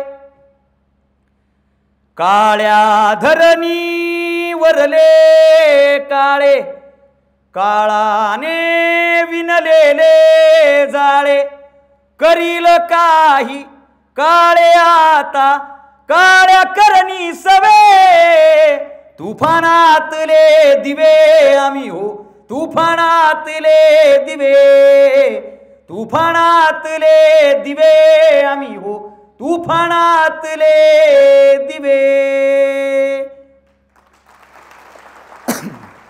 आणि दिवा व्हायचंय तर तुफानातला व्हावं. मजा तुफानातला दिव्या होणार आहे. नाही तर तुळशी वृंदावनामध्ये एक दिवळी असते अशी, घराच्या बाहेर तुळशी वृंदावन असतं, त्याच्यामध्ये त्रिकोणी दिवळी असते, त्याच्यामध्ये संध्याकाळी आम्ही दिवा लावतो. दिव्या दिव्या दीपकार कानी कुंडल मोती हार शुभम करोती वाचालम, हे सगळं म्हणतो, दिवा लावतो. प्रामाणिकपणे सांगू, त्या दिव्याचा उजेड पडत नाही, पण दिवळी काळी झाल्याशिवाय राहत नाही. तिथं दिवा लावणं फार सोपं आहे. ऊन वादळ वाऱ्याच्या विरोधात दिवा लावणं अत्यंत कठीण आहे. आणि आयुष्यामध्ये यशाची, करिअरची, सुखाची, परिवाराची वेगवेगळी वादळं ज्या वयात असतात ना, त्या वादळातल्या दिव्यांवर बोलण्यासाठी मला बोलवलंय. ती अवस्था म्हणजे तारुण्याची अवस्था आहे. त्यांच्यावर प्रकाश टाकण्यासाठी मला बोलवलंय. खरं तर बोलणारा माझ्यासारखा तरुण आहे म्हणून मला बोलवलंय कार्यक्रमाला, म्हणून मी तरुणाईशी संवाद साधणार आहे. महाराष्ट्रभर फिरतोय. महाराष्ट्रभर फिरत असताना गावागावातला तर अनुभव असा आहे सर माझा, महाराष्ट्रातल्या कुठल्याही गावामध्ये जावं ना, काही म्हातारे लोक भेटतात मला. आता असे मोकळे बोलतो मी, आता म्हातारे लोक भेटतात, ते असे बैठकीत बसतात, बैठकीत बसतात, त्यांच्या गावात सर असे झोडपाना आज तर नाही पोरं, असे झोडपाना. म्हणलं का? नाही, तरुण पिढी सुधारली पाहिजे, तरुण पिढीमध्ये प्रगती झाली पाहिजे, तरुण पिढी परिवर्तनवादी झाली पाहिजे. काळ बदलत चाललाय, काळ इतका बदलत चाललाय ना. मी पाहिलंय काही काही लोक, मी विनोदानं सांगत असतो, काही काही लोक गावच्या पारावर बसतात पण तंबाखूला चुना लावीत गप्पा मारतात. लई त्यांचे असं, त्यांच्याकडे जरा बाहेर काही नाही बघायचं बरं, त्यांच्या ठरलेल्या गप्पा असतात. असं बसते. बिघडली हो पिढी, बिघडली. हे ग्रामीण स्टँडर्ड. फारच विचित्र पिढी आली हो. या पिढीला काय बोलावं तेच कळत नाही. आमच्या काळात असं नव्हतं. खरंच डोळे झाकान विचार करा, तुमच्या काळात खरंच असं नव्हतं का? प्रत्येक पिढीमध्ये वेगळा विचार करणारी लोक आहेतच. आजच्या पिढीत आहेत, उद्याच्या पिढीमध्ये, तुमच्या पिढीमध्येही होती. पण आत्ता वर्तमानामध्ये वयोवृद्ध माणसांना हे का वाटतं? कारण तरुण पिढी सुधारली की देश सुधारायला वेळ लागत नाही. अनादी अनंत काळापासूनचं सत्य आहे. जीवनाची अत्यंत महत्त्वाची अवस्था म्हणजे तारुण्याची अवस्था आहे. याच तारुण्याच्या अवस्थेमध्ये आयुष्याला तुम्ही जसं स्वरूप देताल तसं आयुष्याचं रूप तुमच्या समोर व्यक्त होत असतं. तारुण्याची अवस्था अत्यंत, तशा तर 3 अवस्था आहेत मानवी जीवनाच्या. 3 अवस्था आहेत. पहिली अवस्था आहे बाल्य अवस्था, दुसरी अवस्था आहे तारुण्य अवस्था, आणि अटॅक बिटॅक नाही आला तर तिसरी अवस्था म्हणजे वृद्ध अवस्था. मोकळं खरं बोलतो मी. पहिली अवस्था आहे बाल्य अवस्था, दुसरी अवस्था आहे तारुण्याची अवस्था, आणि तिसरी आहे वृद्ध अवस्था. या तिन्ही अवस्थेमध्ये एक गोष्ट मी बारकाईनं पाहिली आहे. बाल्य अवस्थेचं वैशिष्ट्य असं आहे, बाल्य अवस्थेमध्ये कृती करता येते पण विचार करता येत नाही. तुम्ही बारकाईनं पहा. गल्लीमध्ये खेळणारी लहानी पोरं बॉल काचावर फेकून मारतील, म्हणजे कॉलनीमध्ये राहत असतील तर. माझ्यासारखं एखादं गावातलं असेल तर हातात दगड घेऊन ग्रामपंचायतचा बल्ब फोडेल खांबाला लावलेला, किंवा रस्त्याच्या कडेला ज्या गावाच्या नावाच्या पाट्या असतात पिंपळगावचा पीच उडवेल. बरोबर आहे, हे सगळ्यांनी केलंय. बाल्य अवस्थेमध्ये एवढंच कशाला, एखाद्या कार्यक्रमात एखाद्या लहान्या पोराला जर सांगितलं बोलणाऱ्याला दगड फेकून मार, तर तो 1 मिनिटात मारू शकतो. कारण गोट्या खेळून त्याचा निशाणा पक्का झालेला असतो. पण दगड मारायचा नाही हा विचार त्याच्याकडे नाही. नीट ऐका. दगड मारण्याची कृती त्याच्याजवळ आहे पण दगड मारला नाही पाहिजे हा विचार त्या पोराजवळ नाही, लहान्या पोराजवळ नाही. ही पहिली अवस्था आहे. पहिल्या अवस्थेमध्ये कृती आहे पण विचार नाही. डायरेक्ट तिसऱ्या अवस्थेवर येतो मी. तिसरी अवस्था म्हणजे वृद्ध अवस्था. वृद्ध अवस्थेमध्ये विचार आहे पण कृती नाही. एखादा म्हातारा माणूस रस्त्यानं चालत असेल आणि त्याच्या लक्षात आलं की रस्त्यामध्ये जो हा दगड आलाय ना, या दगडावर पाठीमागून भरधाव वेगामध्ये येणारी गाडी आदळेल, ॲक्सिडेंट होईल, त्याला प्रामाणिकपणे वाटतं हा दगड उचलावा आणि रस्त्याच्या कडेला टाकावा, पण कमरेतून वाकता येत नाही, हातामध्ये दगड उचलता येत नाही, तो दगड उचलून आपण बाजूला टाकू शकत नाही. म्हणजे वृद्ध अवस्थेमध्ये विचार आहे पण कृती नाही, बाल्य अवस्थेमध्ये कृती आहे पण विचार नाही. आयुष्याची एकमेव अशी अवस्था आहे ज्या अवस्थेमध्ये विचार आणि कृती या दोन्ही गोष्टीचं साधर्म्य साधता येतं, ती अवस्था म्हणजे तारुण्याची अवस्था आहे. आणि तरुण पोरांनी वर्तमानामध्ये प्रत्येक कृती ही विचारपूर्वक करणं काळाची गरज आहे. माफ करा मला, मी असं बोललो की लहान्या पोराच्या हातात दगड दिला तर ते पोरग विचार न करता मारतं, हे त्याच्या बालबुद्धीचा दोष आहे. पण काही तरुणी पोरं, काही लोकांनी धर्माच्या नावावर हातात दगड दिली तर ते भराभरा फेकून मारतायत. त्यांची बुद्धी नेमकं कुठं गहाण आहे, हा सुद्धा फार चिंतेचा आणि चिंतनाचा प्रश्न आहे. म्हणजे माझ्या लहानपणी मी कविता ऐकत ऐकत मोठा झालो की हे हात उत्सुकलेले, काय ओळी आहेत, काय जुन्या लोकांनी लिहून ठेवलंय. हे हात उत्सुकलेले दगडांच्या वर्षावाला, रोकाते लावा कार्याला या देशाच्या प्रगतीला. हे बंद करा उत्पात, थांबवा आपुला घात, सामर्थ्य न जावो व्यर्थ काहीसा, अर्थही येऊ द्या रे हा देश माझा, याचे भान जरासे राहू द्या रे हा देश माझा, याचे भान जरासे राहू. हे भान नेमकं तरुण पोरांना का द्यायचं आहे? कारण तरुणांनी ठरवलं की होतं.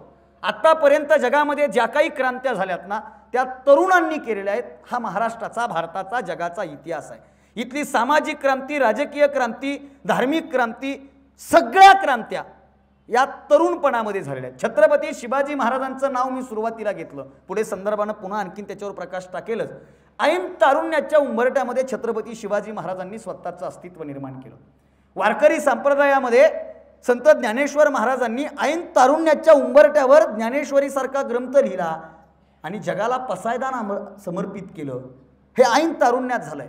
जगातल्या सगळ्या क्रांत्या तरुणाईच्या जीवावर झाल्या. म्हणून आमच्या गावात, आमच्या भागात, आमच्या शहरात, आमच्या देशात ही तरुण पिढी व्यवस्थित असावी, ही संयोजकातील सगळ्यांचीच भूमिका आहे. एवढंच कशाला, विवेकानंदांनी फार सुंदर सांगितलंय. ते असं म्हणतात, मला तुमच्या तरुणांच्या ओठावरचं गीत सांगा, मी तुम्हाला तुमच्या देशाचं भवितव्य सांगतो. मला फक्त तुमच्या तरुणांच्या ओठावर गीत कुठलं आहे ते गीत सांगा, मी तुम्हाला सगळं देशाचं भवितव्य सांगतो. तरुणच का बोलले? डॉक्टर APJ अब्दुल कलामांनी विजन 2020 नावाची जी संकल्पना मांडली, त्याच्या पार्श्वभूमीमध्ये जर आपण गेलात तर तुमच्या लक्षात येईल, भारत हा जगातला सर्वात तरुणांचा देश म्हणून ओळखला जातो. त्या तरुणाईच्या जीवावर हे स्वप्न पाहिलं. पण आज तरुणांची अवस्था काय? जरा मोकळं बोलायचं झालं तर जवानीच्या नादात दिवाणीहून भवानीच्या मागे फिरण्यामध्ये तरुण पिढी बर्बाद होत चालली आहे का? बरोबर आहे. जवानीच्या नादात दिवाणीहून भवानीच्या मागे फिरण्यामध्ये, भवानी म्हणजे ते तिकडं नका जाऊ, त्याचं पुढं बोलेलच, ही पिढी चालली आहे का? हा कुठंतरी प्रश्न भेडसावतोय का? तरुणांची अवस्था कशी असावी? मी नेहमी सांगत असतो, महाभारतामध्ये एक फार सुंदर उदाहरण आले सर. महाभारतामध्ये तरुणाईबद्दल बोलत असताना मी विशेषत्वानं ती गोष्ट सांगतो. तरुणांनी ठरवलं तर काय होतं, त्यांनी एखादी गोष्ट जर ठरवली तर ती कशी बदलू शकते. महाभारतामध्ये असा प्रसंग आला की कौरवांचं सगळं सैन्य परास्त झालं आणि सेनापती पदाची भूमिका कर्णावर येऊन ठेपली. आता कर्ण सेनापती झाला, युद्ध सुरू आहे आणि एके दिवशी कुरुक्षेत्रावर कौरवांचं सगळं सैन्य परास्त झालेलं पाहून कर्णाचा जो सारथी आहे, तो कर्णाचा सारथी कर्णाला असं म्हणाला, महाराज आपलं सैन्य आता परास्त झाले, आता आपल्याकडे ताकद नाही, आपण युद्ध जिंकू का नाही हा मोठा प्रश्न आहे बरं. मग त्यापेक्षा आपण काय करू, या युद्धातून आपण पलायन करू, आपण युद्ध सोडून निघून जाऊ. कर्ण हसला आणि कर्णानं त्याच्या सारथ्याला दिलेलं उत्तर इतकं सुंदर आहे, हे माझ्या तरुण पोरांना कळावं. कर्ण असं म्हणाला की ऐक, एके दिवशी मी आणि दुर्योधन जंगलामध्ये शिकारीसाठी गेलो होतो. शिकारीसाठी गेला असताना एका भल्या मोठ्या अजगरानं दुर्योधनाच्या मांडीला विळखा घातला. अजगर दुर्योधनाच्या मांडीला सोडायला तयार नाही. दुर्योधन ओरडायला लागला, सैन्य आलं. सैन्यानं अजगराची बारीक बारीक तुकडे केली. अजगर बाजूला झाला, दुर्योधन बाजूला झाला. पण मी बारकाईनं जाऊन एक गोष्ट पाहिली तर दुर्योधनाचा एक दात, अजगराचा एक दात दुर्योधनाच्या मांडीमध्ये खुडला होता. तो दात नंतर काढावा लागला. आता अजगर बाजूला झाला, दात बाजूला झाला, दुर्योधन बाजूला झाला. पण मी त्या दिवशी त्या अजगरापासून एक गोष्ट शिकलो, मृत अजगरापासून एक गोष्ट शिकलो. काय? की एक तर दात नको तिथं लावायचा नाही, आणि एकदा दात लावला जीव गेला तरी बेहत्तर तो दात तिथला कधीच काढायचा नाही, काढायचाच नाही. का? कारण दातच पडून गेलेलं म्हातारपण आणि नुकतेच दात उगवलेलं बालपण, या दोघांच्या मधी काळाच्या किनाऱ्यावर पाय रोवून विजेची वीर गीतन मातीचं महाभारत गाणारी अवस्था म्हणजे तुमची माझी तारुण्याची अवस्था आहे. याच तारुण्याच्या अवस्थेमध्ये जगातल्या सगळ्या क्रांत्या झाल्या, पण दुर्दैवानं वर्तमानामध्ये ही तरुण पिढी किती नैराश्यात चालली आहे, त्यांच्या जीवनामध्ये किती नैराश्य वाढत चाललंय, याचाही विचार करणं काळाची गरज आहे. संकल्प करणं, निश्चय करणं. छत्रपती शिवरायांचं वर्णन करत असताना निश्चयाचा महामेरू हे छत्रपती शिवरायांच्या बाबतीत लावले जाणारं उपाधी आहे, विशेषण आहे की निश्चय केला म्हणून शिवाजी महाराजांचं नाव आजही निघतंय. तरुण पिढीमध्ये आमचे आदर्श फक्त बोलण्यापुरते, फोटोपुरते, हातावर गोंधवण्यापुरते मर्यादित झालेत का काय, हा विचार करण्याचा भाग आहे. महाराष्ट्रभर फिरत असताना यामधल्या 2-4 वर्षामध्ये कितीतरी तरुण पोरांनी आत्महत्या केली. त्या आत्महत्येची जेव्हा मला फोन आले, बरेच जण मला बोलले सर, तेव्हा मी असा आतून हलून उठलो होतो की काय परिस्थिती आहे, कशामुळे आत्महत्या करतायत. त्यातल्या त्यात 2 वर्षापूर्वी लॉकडाऊनच्या काळामध्ये तर पोरांनी आत्महत्या जास्त केल्या. लॉकडाऊनच्या काळात बऱ्याच जणांचं नुकसान झालं, बरीच पोरं अभ्यासापासून दूर गेली. याच्यामुळं हा निगेटिव्हिटीचा, नैराश्याचा प्रकार वाढत गेला. नैराश्य हे माणसाच्या जीवनातला एक अविभाज्य घटक आहे. नैराश्य हे जीवनात आलंच पाहिजे या मताचा मी आहे, फक्त ते आपण सिरियस घेतलं नाही पाहिजे, हे आपलं कर्तव्य आहे. नैराश्य आलंच पाहिजे, नाही आलं तर मग काय आहे, जगण्याला अर्थच नाही ना. सगळं आनंदी आनंद म्हणल्याच्या नंतर मग काही उपयोगच नाही ना. कुठंतरी नैराश्य जीवनात आलं पाहिजे, फक्त ते नैराश्याला कसं आपण सामोरी जावं याच्यासाठी तरुण पोरांनी विचार करणं काळाची गरज आहे. माझे अनुभव आहेत काही. या लॉकडाऊनच्या काळात बऱ्याच जणांचं नुकसान झालं, सगळ्यांचंच झालं. प्रामाणिकपणे सांगायचं झालं तर सगळ्यांचं नुकसान झालं. व्यापाऱ्यांचं झालं, उद्योगपतींचं झालं, शेतकऱ्यांचं झालं, विद्यार्थ्यांचं झालं, बरोबर आहे. त्यातल्या त्यात गोरगरीब रस्त्यावर जे करणारे त्यांचं तर भरपूर झालं. काही पोरं इथून मुंबई पुण्याला गेली होती आमच्या गावाकडून, ते पुणे मुंबईला जाऊन जॉब करत होती MIDC मध्ये, कंपनीमध्ये, कंपन्या बंद पडल्या, गावाकडे आले बरं. लॉकडाऊनमुळे काही चांगल्याही गोष्टी घडल्या बरं. आता मी संवादच साधण्यासाठी आलोय ना. आमच्या गावाकडले काही लोक लॉकडाऊनच्या अगोदर असे गेले ते गावातून ॲटिट्यूडनं, असे गेले ते 15-15 वर्ष झालं. माझ्या शेजारचं एक जण तर असं गेलं तर मेलो तरी गावात वापस येत नाही म्हणून. आता येईल तर मग ही बॉडीच येईल. आणि जसं लॉकडाऊन झालं ना, इष्टीनं आले, ट्रकनं आले, टेम्पोनं आले, पेट्रोलच्या गाडीत आले, दुधाच्या टँकरमध्ये आले, काही पटरीनं चलत आले. गावात आल्याला एक म्हातारं म्हणलं, 15 वर्षापूर्वी गाव सोडून गेला होतास, आज गावाकडे कसं काय आलास. त्यानं गावात आल्याच्या नंतर व्हॉट्सअपला स्टेटस ठेवलं, क्या लगता था नहीं लौटेंगे. आ गए. गावातल्या एका म्हाताऱ्यानं विचारलं, काय रे बापा, 15 वर्षापूर्वी ॲटिट्यूडनं गावाच्या बाहेर गेला होतास, का आलास. त्या माणसानं दिलेलं उत्तर इतकं सुंदर आहे. तो म्हणला, बाबा शहरात भाकर मिळेल का हा प्रश्न होता, पण गावात उपाशी मरणार नाही हा विश्वास होता, म्हणून गावाकडे वापस आलो. तशी बरीच पोरं गावाकडे वापस आलेली पोरं गावामध्ये रमली, गावामध्ये राहिली. नंतर अभ्यासाचा संदर्भ तुटला, बरेच जण तिकडून जॉब करून आलेली. मला बरेच फोन यायचे, सर मी काय एवढा मोठा नाही बरं, परंतु मला बरेच फोन यायचे. आता ते लोक मला ते मोटिवेशनल स्पीकर एक म्हणते, ते एक लय डेंजर कार्यक्रम आहे. मी आत्तापर्यंत मी मुद्दाम संवाद शब्द दिला, विषयामध्ये संवाद शब्द काय, मी मार्गदर्शनाच्या फंद्यात पडत नाही. सध्या मार्गदर्शक लई वाढलेत, इतकं वाढलेत की गावच्या मंदिरावर बसतेत आणि केंद्रातल्या मार्गदर्शनाच्या गप्पा हाणतील. लई मार्गदर्शक वाढलेत. तुम्ही तर शहरात राहता, तुमचा विषय वेगळा आहे. 8 दिवसापूर्वी आमच्या गावातले म्हणू लागले, टिकत नसतंय र.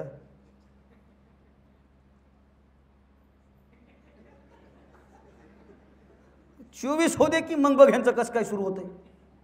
आणि त्याला मतदान करायला उचलून न्यावं लागतंय, ते गप्पा मारते. मार्गदर्शन लई करायलेत. मी मार्गदर्शन करावं, मी एवढा मोठा नाही, मी फक्त संवाद साधणारा पोरगा आहे. आणि तो का साधतोय त्याचं कारण आहे, काही गोष्टी मी डोळ्यानं पाहतोय. प्रचंड निगेटिव्हिटी वाढली. लॉकडाऊनच्या काळात मला एका पोराचा फोन आला, ते लातूर जिल्ह्यातलं पोरगं होतं. लातूरमधून एका पोराचा फोन आला, तर लातूरची भाषा जरा गोड आहे ती, म्हणजे का करूला लाव, येऊ भाषेचे फार गणित वेगवेगळे. ते लातूरचं एक पोरगं त्यानं मला फोन केला, हॅलो का कोरला लाव? म्हणलं काय नाही बसला. ऐक काय तर करावं. म्हणलं काय करा? बाहेर गेले की हाणालेत पोलीसवाल्याने, काय करायचे बाहेर गेले? माझ्याच ना काय हाणत नाही. नाही अहो काय तर करावं सर, असा असा होतो म्हणला कंपनीमध्ये, कंपनी बंद पडली. गावाकडे आलो, गावाकडे येऊन एक टपरी टाकलो होतो, लगेच ते बंद झालं, टपरीनं सगळं दिवाळं निघालं. जगाव का मरावं काही कळना. मग असं वाटायला की जीव द्यावा आणि मोकळं व्हावं. म्हणलं थांब, संयम ठेव, फक्त आजची रात्र संयम ठेव. सांगता येत नाही उद्याची पहाट तुझ्यासाठी काय घेऊन आलेली असेल आणि तुझ्या आयुष्यात काय बदल झालेला असेल. पण लॉकडाऊनच्या काळात कोणाला टेन्शन नव्हतं, कोणाचं नुकसान झालं नाही. माझं सांगू का वैयक्तिक, 274 ठरलेले कार्यक्रम कॅन्सल झाले माझे. किती? मी असा गावात येड्यावणी फिरायला पाहिजे होतो. छन से जो टूटे कोई सपना, जग सुना सुना लागे, लॉकडाऊन मुळे चुना, असंच अख्ख्या गावात फिरायला पाहिजे होतं मी, अख्ख्या गावात. माझ्या एका मित्रानं मला पर्सनलमध्ये विचारलं, अविनाश एवढे कार्यक्रम कॅन्सल झाले, दुःख होत नाही का? मी म्हणलं भाऊ, एवढे कार्यक्रम कॅन्सल झाले याचं दुःख आहे, आपला कार्यक्रम लागला नाही याचा आनंद आहे.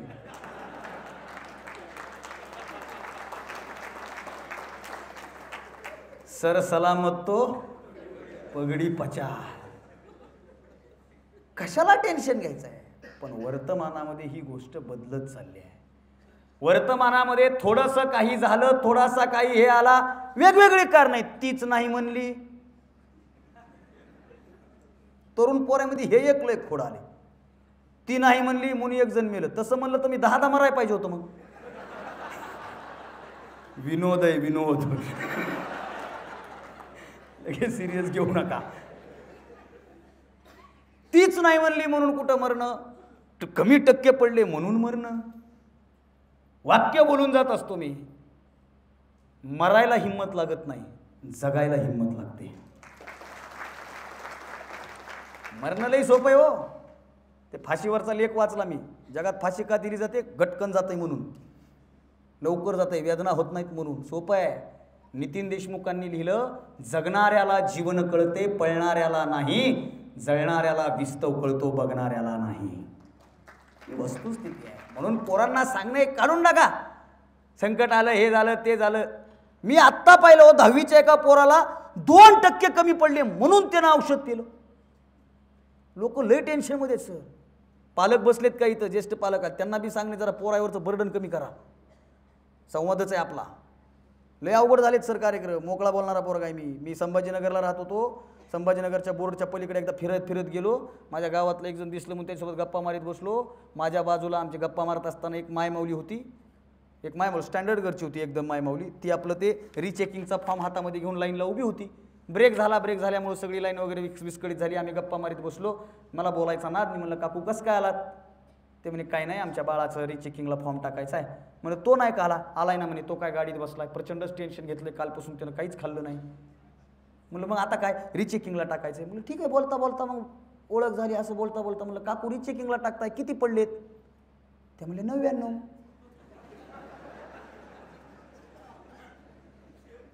किती? मी गट एक बॉटल पाणी पिलो.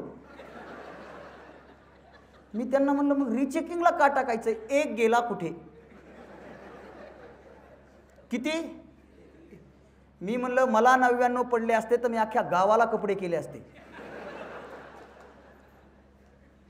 सर माझे टक्के असे होते की 99 मध्ये आम्ही दोघं पास झालो असतो. किती? 1% गेला कुठं? म्हणून ते पोरग तर टेन्शन मध्येच, त्याची आई त्याच्यापेक्षा टेन्शन मध्ये. मी म्हणलं पटकन रिचेकिंगला टाका. वेगळा घोटाळा व्हायचा. 99 पडले तरी ते दुःखी आहे. आणि कोल्हापूर जिल्ह्यातल्या एका पोराला 35.80% आलं. त्या पोरानं गावात बॅनर लावलं, 35 लहान केलं आणि 80 मोठं केलं.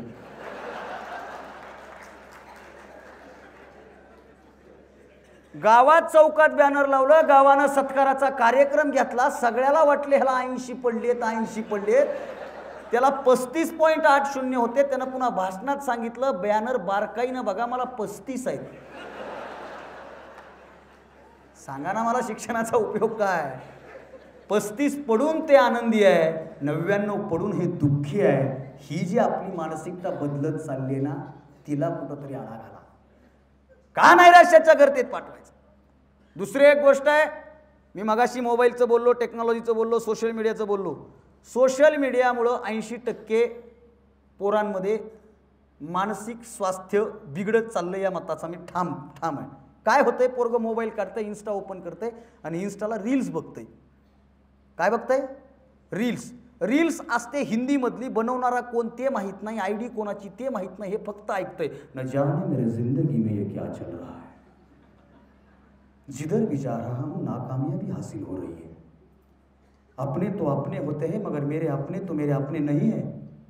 हे म्हणते माझ्यासाठीच आहे. ठेव स्टोरी कर मेन्शन, ठेव स्टोरी कर मेन्शन. बरं ती एक तसली ऐकली ना, खाली सगळ्या तशाच येतात. म्हणजे ह्याचा सगळा मूड गेला. हे माध्यम चांगलं आहे, पण या माध्यमाचा सगळ्यात चांगला वापर कसा करायचा हे अविनाश भारतीला विचारा आपल्याला. एकच व्हिडिओ व्हायरल झाला, ते मी ठरवून नाही झाला साहेब, लोकांना आवडला. किती व्हिडिओ तुम्ही बनल्याच्या नंतर मी ते ऐकलं, प्रामाणिकपणे सांगतोय, या व्यासपीठावर उभा राहून बोलतोय. बघत नाही मी, माझ्या गुरूंनी सांगितलं आपण आपलं काम करत राहायचं. मी त्यातल्या दोन्ही गोष्टी बघत नाही. एक चांगल्या कमेंट बी बघत नाही, वाईट तर काही लय हुशार आहेत सध्या, घरी बसून यूट्यूबवर शहाणपणा शिकतात. ते लय डेंजर कार्यक्रम आहे.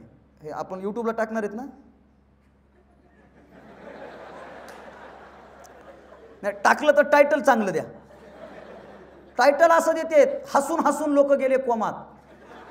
आपल्याला लोक कोमात नाही घालायचे, कोमात गेलेले बाहेर काढायचे. टायटलचा पण फार मोठा गेम आहे. वेगवेगळ्या गोष्टी आहेत. हे सोशल मीडिया फार चांगलं माध्यम आहे भावांनो. या सोशल मीडियामुळे मी तुमच्यापर्यंत उभा, इतकं चांगलं माध्यम आहे. या सोशल मीडियाची गती अशी आहे, तरुण पोरांनी याचा कसा वापर करायला हवा. सोशल मीडियामुळे काय होऊ शकतं, म्हणजे दिशा की दशा हा विषय जर मांडत बसलो ना तर वेळ नाही माझ्याकडे. पण एक उदाहरण मी नेहमी देत असतो. तुम्ही जर बाजारात गेला तर बाजारात जाऊन जर घराला एखादं कुलूप विकत घेतलं ना, तर एका कुलपाला 2 चाव्या येतात. एका कुलपाला 2 चाव्या येतात, 2 चाव्या. आता तर समजा पार्टनर वाढल्यामुळे 4 पण झाल्यात, पण अगोदर एका कुलपाला 2 चाव्या यायच्या. कधीतरी प्रश्न पडायला हवा, साला यातली उघडायची कोणती आणि लावायची कोणती. 2 आहेत ना, कुलूप एक आहे, चाव्या 2 आहेत. आणि तुम्ही जर त्या दुकानदाराला विचारलं यातली उघडायची चावी कोणती आणि लावायची चावी कोणती, तुम्ही हसला तसा तोही हसेल. याचं उत्तर फक्त एकच आहे, एकाच चावीनं कुलूप उघडताही येतं आणि लावताही येतं, फक्त ती फिरवण्याची दिशा आम्हाला समजली पाहिजे. ती दिशा आम्हाला समजली पाहिजे. तसंही या सोशल मीडियाचंही. या सोशल मीडियामुळे तुम्ही तुमच्या आयुष्याची दशाही करून घेऊ शकता आणि दिशाही करून घेऊ शकता. तरुण पोराला सांगणे, लय 24 तास पण सोशल मीडियावर ॲक्टिव्ह राहू नका. घरातल्या माणसासोबत बोला. तरुण पोरांचा आणि गावातल्या घरातल्या माणसाचा संवाद कमी होत चाललाय. बऱ्याच बोलण्यासारख्या गोष्टी आहेत. का नैराश्य वाढत चाललंय, एकलकोंडी झाले पोरं, एकलकोंडी. इतके एकलकोंडी झाले ना, कानात हेडफोन, मैं और मेरी दुनिया. जगाचं काही घेणं देणं नाही. कॉलेजला जाताना कानात हेडफोन, कॉलेजमधून आलो तरी हेडफोन, सारखं कानामध्ये काय ऐकतोय काय माहीत नाही. घरात एकाला बोलायला तयार नाही, हसायला तयार नाही. आणि जरा हसत खेळत बसत, जरा फ्रेश बसायचा पोरांनो. एवढ्या लांबून आलो मी, कसा फ्रेश दिसायलोय. मी असा कार्यक्रमाला की लोक मला म्हणतात गुलाबाच्या फुलासारखं. थोडं काळं पडलंय, तोडल्यास काळं पडते ना गुलाब, तसा प्रकार झालाय तो. आपला कार्यक्रम तसा आहे. आणि आज मला आनंद वाटलाय, तरुण पोरं समोर आहेत. मी कीर्तनकार आहे ना सर, नाही तर कीर्तनात आमच्या नशिबी असं काही बऱ्याच गोष्टी नसतात. कीर्तनाला जावं, महाराज माझ्यासारखा गुलाबाच्या फुलासारखा टवटवीत, पकवाच्या कमळाचं फूल, भजनी सगळे झेंडूचे फुलं एका दोरीत ओवले, आणि आमच्या समोर सगळे सूर्यफुलं.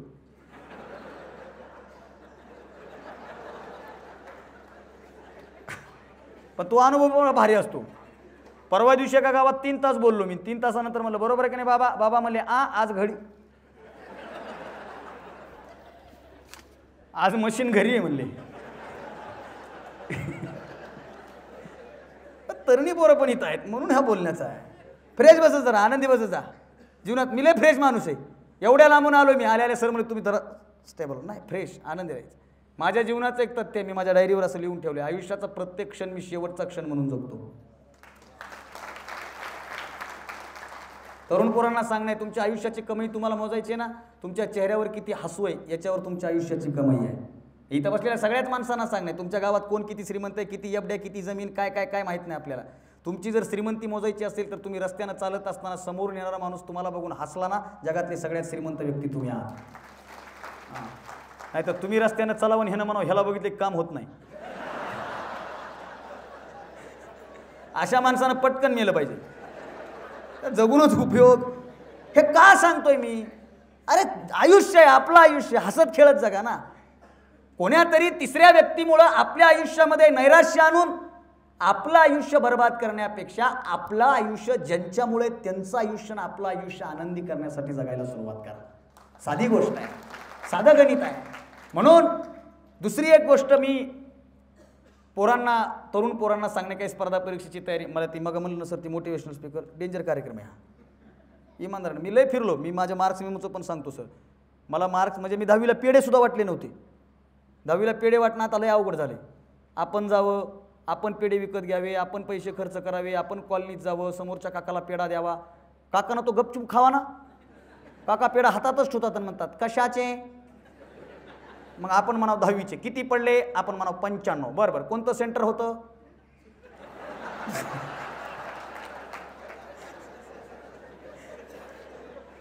खरं आहे, मी खरं बोलणारा माणूस आहे. मग आपण जर एखादं लोकलचं सांगितलं नसेल लांबलं, तिथे काय 95 काय, तिथे 195 पडले असते.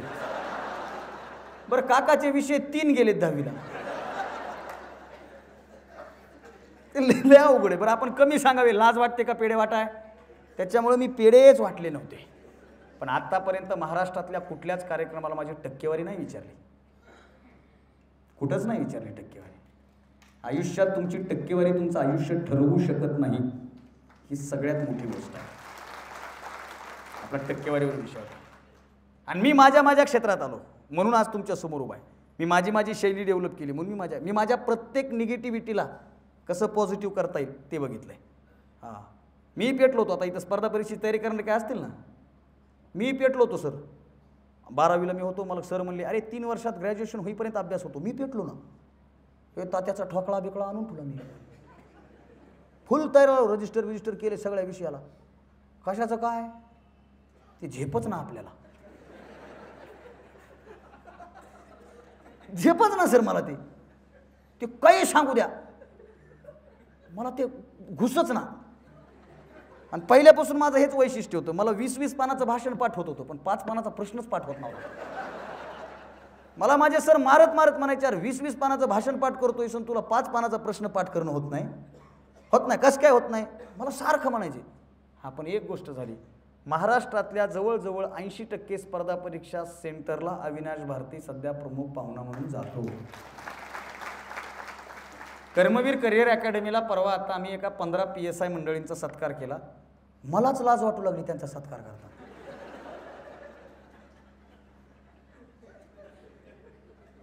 मग मी एकच दणका लावला सत्कार करताना, ओळख ठेवा बरं, आपण आपला फायदा बघितला पाहिजे. त्यातला एक जण म्हणलं सर माझी इन्स्पिरेशन तुम्हीच आहात. अरे म्हणलं तू नंबर दे.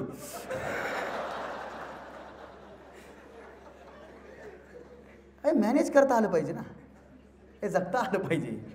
पण याचं कारण सांगू तरुण पोरांना सांगणं आहे, तुम्ही तुमची शक्ती ओळखा, तुमची ताकद ओळखा, तुमचं ध्येय ओळखा, तुम्ही खरंच करू शकता का ओळखा, आणि मग त्या तयारीला लागा. तुम्हाला यश मिळतं, 100% मिळतं. फक्त तुम्ही तुमचं उगं हे करायला म्हणून ते करायचं बिलकुल नाही. बरं, माझा एक सवय सर, तो तशा स्टाईलनं बोलते म्हणून मी त्या स्टाईलनं बोलत नाही. मी मराठीत PhD करतोय. कशात? मराठीत. पण मी बोलताना माझ्या ग्रामीण भाषेतच बोलतो, कारण मला ते आवडतं. उगं मी मराठीत PhD करतोय म्हणून जर मी तुमच्या समोर बोलायला सुरुवात केली, सन्माननीय महोदय, विषयाच्या जाणीवेला स्पर्श करत असताना, ते अपीलच होत नाही होत. हे आईच्या भाषेचं वैशिष्ट्य आहे. मी मराठवाड्यातून आलो, मी माझ्या भाषेत बोलतो सर. तुम्ही यूट्यूबला टाकलं ना, हजारो व्हिडिओ येतात, पण त्यातला माझा आवडीचा व्हिडिओ कोणता आहे माहिती आहे? आपल्या भाषेत बोलणारा आपला माणूस. हे माझ्यासाठी वापरलं जातं, ही माझी गोष्ट आहे. कारण माझी भाषा अगोदर एवढी व्यवस्थित नव्हती हो. मी आपल्या ग्रामीण भागातून आलेलो. मी गेलो संभाजीनगरला शिकायला. माझी तिथं मित्र म्हणजे तुझी भाषा बदल. मी मनातल्या मनात म्हणायचं एक दिवस हीच भाषा मला माझी मोठी करेल. तो विश्वास होता ना, आणि हे ठरलेलं होतं. माझं 8वीत ठरलं होतं सर. 8वीत. कितवीत? 8वीत ठरलं होतं. काय? लग्न. सध्या हे लग्नाचं तरुण पोराचं एक लय वेगळा विषय चालू आहे. 8वीत ठरलं होतं. मला 8वीत सरांनी विचारलं होतं अविनाश तुला काय व्हायचं आहे? प्रामाणिकपणे सांगू, मी माझ्या 8वीत असताना सरांना सांगितलं होतं, सर मला महाराष्ट्रातला एक वक्ता व्हायचं, गावागावात बॅनर लागावे, शाल तुरे घालून लोकांनी सत्कार करावा आणि जाताना पैसे देऊन घरी पाठवावं. कितवीत पाहिलं? 8वीत. कारण 7वीत असताना मी एक पुस्तक वाचलं होतं. ते पुस्तक फार सुंदर होतं. त्या पुस्तकातला प्रसंग वाचला होता की यशवंतराव चव्हाणांच्या या भूमीमध्ये येऊन उभा राहून बोलतोय ना, यशवंतरावांना वर्गामध्ये जेव्हा विचारलं की तुम्हाला काय व्हायचं आहे, तेव्हा वेगवेगळे आजूबाजूला बसलेले विद्यार्थी वेगवेगळ्या माणसाची उदाहरणं देत होती, पण यशवंतराव चव्हाण साहेबांनी उत्तर दिलं होतं, मला यशवंत व्हायचं आहे. मला तेव्हा ठरलं होतं आपल्याला व्हायचंय, म्हणून आता इथपर्यंत आहे. आमच्या तरुण पोरांचा दुसरा एक घोटाळा आहे, आमच्या तरुण पोराचं सध्या ठरत नाही काय करायचं ते. इमानदारीनं सांगतो, ठरत नाही. ठरव म्हणलं ना, नवरात्र होऊ द्या. सध्या दांडियाचं सीझन आहे. दांडिया खेळले भारी बरं. 2 तुला 2 तुला 2 तुला मला आवडते ते. तो गुजरातचा खेळ आहे. सध्या भारतात गुजरातचा खेळ फार चांगला चालतोय.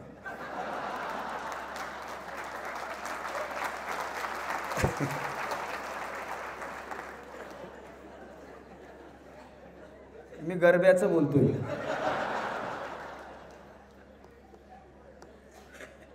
जाणकार लोक आहेत. मला कळतच नाही, ठरतच नाही आमचं काय व्हायचंय ते. ठरवा, तुमच्या प्रेरणा ठरवा, तुम्हाला आयुष्यात काय व्हायचंय ते ठरवा. व्हॉट्सअपचे स्टेटस, इन्स्टाचे रील्स हे माणसामध्ये 1-2 मिनिटाचं फ्रेशनेसपणा आणू शकतात, पण याच्यामुळं परिवर्तन होईलच असं सांगता येत नाही. हे माझं बोलणं वक्त्याचं मोटिवेशनलचं ते सांगत होतो मी. हे आमचं बोलणं म्हणजे बाहेरून बोलणं नाही सर. आमचं काय, आम्ही 2 तास बोलतो जातो, संपला विषय. तुम्ही मनातून ठरवलं पाहिजे पोरांनी. एकदा एका स्पर्धा परीक्षा केंद्रावर गेलो, आहे ना वेळ आपल्याकडे, स्पर्धा परीक्षा केंद्रावर गेलो सर, हे पेटलो मी. ते वक्त्याला पेटायला वेळ लागत नाही. नवीन तर लय पेटायचो मी. नवीन भाषण कुणी पंपिंग दिली की मी हा फुगलोच. पण नंतर म्हणलं भाऊ हे वेगळा कार्यक्रम सुरू आहे. मी नवीन भाषणाला लागलो तेव्हा 10वीच्या निरोप समारंभाला गेलो सर, आणि ते मुख्याध्यापक म्हणले सर आज असं भाषण करा की निकाल वाढला पाहिजे. म्हणलं निरोप समारंभाला? गणितच कळत नाही मला. मी कधी लय चिंतेत जातो. गणितच. परवा माझा वाढदिवस झाला आणि एका वाढदिवसाला एकानं पोस्ट केली. काय केली माहिती का? महाराष्ट्रातील कुख्यात वक्ते. त्याला मला कुख्यात गुंड असते रे. ते सोशल मीडियावर लोक काही लिहितात. वाढदिवस आला ना, दोस्तीत त्या दुनियेतला राजा माणूस. आमच्या गावाच्या बाजूला एक वाडी, त्या गावची लोकसंख्या 500. त्यानं लिहिले लाखो दिलों की धडकन. लय म्हणजे काय, लय डेंजर कार्यक्रम असतो. मी ते नवीन गेलो, मी पेटलो. 10वीचे पोरं समोर 250-300 पोरं सगळ्या गावातले गोळा केलेले त्यांनी, 10वी 9वी 8वीचे. आणि मला ते मी डायलॉग ऐकलेला, वयाच्या 16व्या वर्षी 10वी येते. 16वं वर्ष हे धोक्याचं नसून मोक्याचं असतं. मी लागलो पेटलो. अरे वय वर्ष 16, या वयातच आयुष्याला वेगळा टर्निंग पॉईंट भेटत असतो. मन लावून अभ्यास करा. कोण सांगायलंय? मी सांगितलं ना तुम्हाला माझा मार्क्स मेमो. पण ते पेटणं कसं असतं? मन लावून अभ्यास करा. वयाच्या 16व्या वर्षी क्रांती होत असते. 3 उदाहरणं दिली मी त्यांना. वय वर्ष 16, नाव छत्रपती शिवाजी महाराज, स्वराज्याचं पहिलं तोरण बांधलं आणि या देशातला, या जगातला आदर्श राजा म्हणून छत्रपती शिवरायांचं नाव अजरामर झालं. अशाच टाळ्या वाजल्या. म्हणलं वय वर्ष 14, नाव छत्रपती संभाजी महाराज, बुधभूषण नावाचा संस्कृत ग्रंथ लिहिला आणि जगाच्या इतिहासामध्ये संस्कृत पंडित म्हणून छत्रपती संभाजीराजांचं नाव झालं. अशाच वाजल्या. म्हणलं वय वर्ष 16, नाव ज्ञानेश्वर माऊली, ज्ञानेश्वरी सारखा ग्रंथ लिहिला आणि वयाच्या 16व्या वर्षी जागतिक शांततेचा संदेश देणारा पहिला महात्मा म्हणून ज्ञानोबारायांचं नाव इतिहासामध्ये अजरामर झालं. अशाच वाजल्या. कार्यक्रम झाला सर, मी खुश, टाळ्या वाजल्या म्हणून खुश निघालो.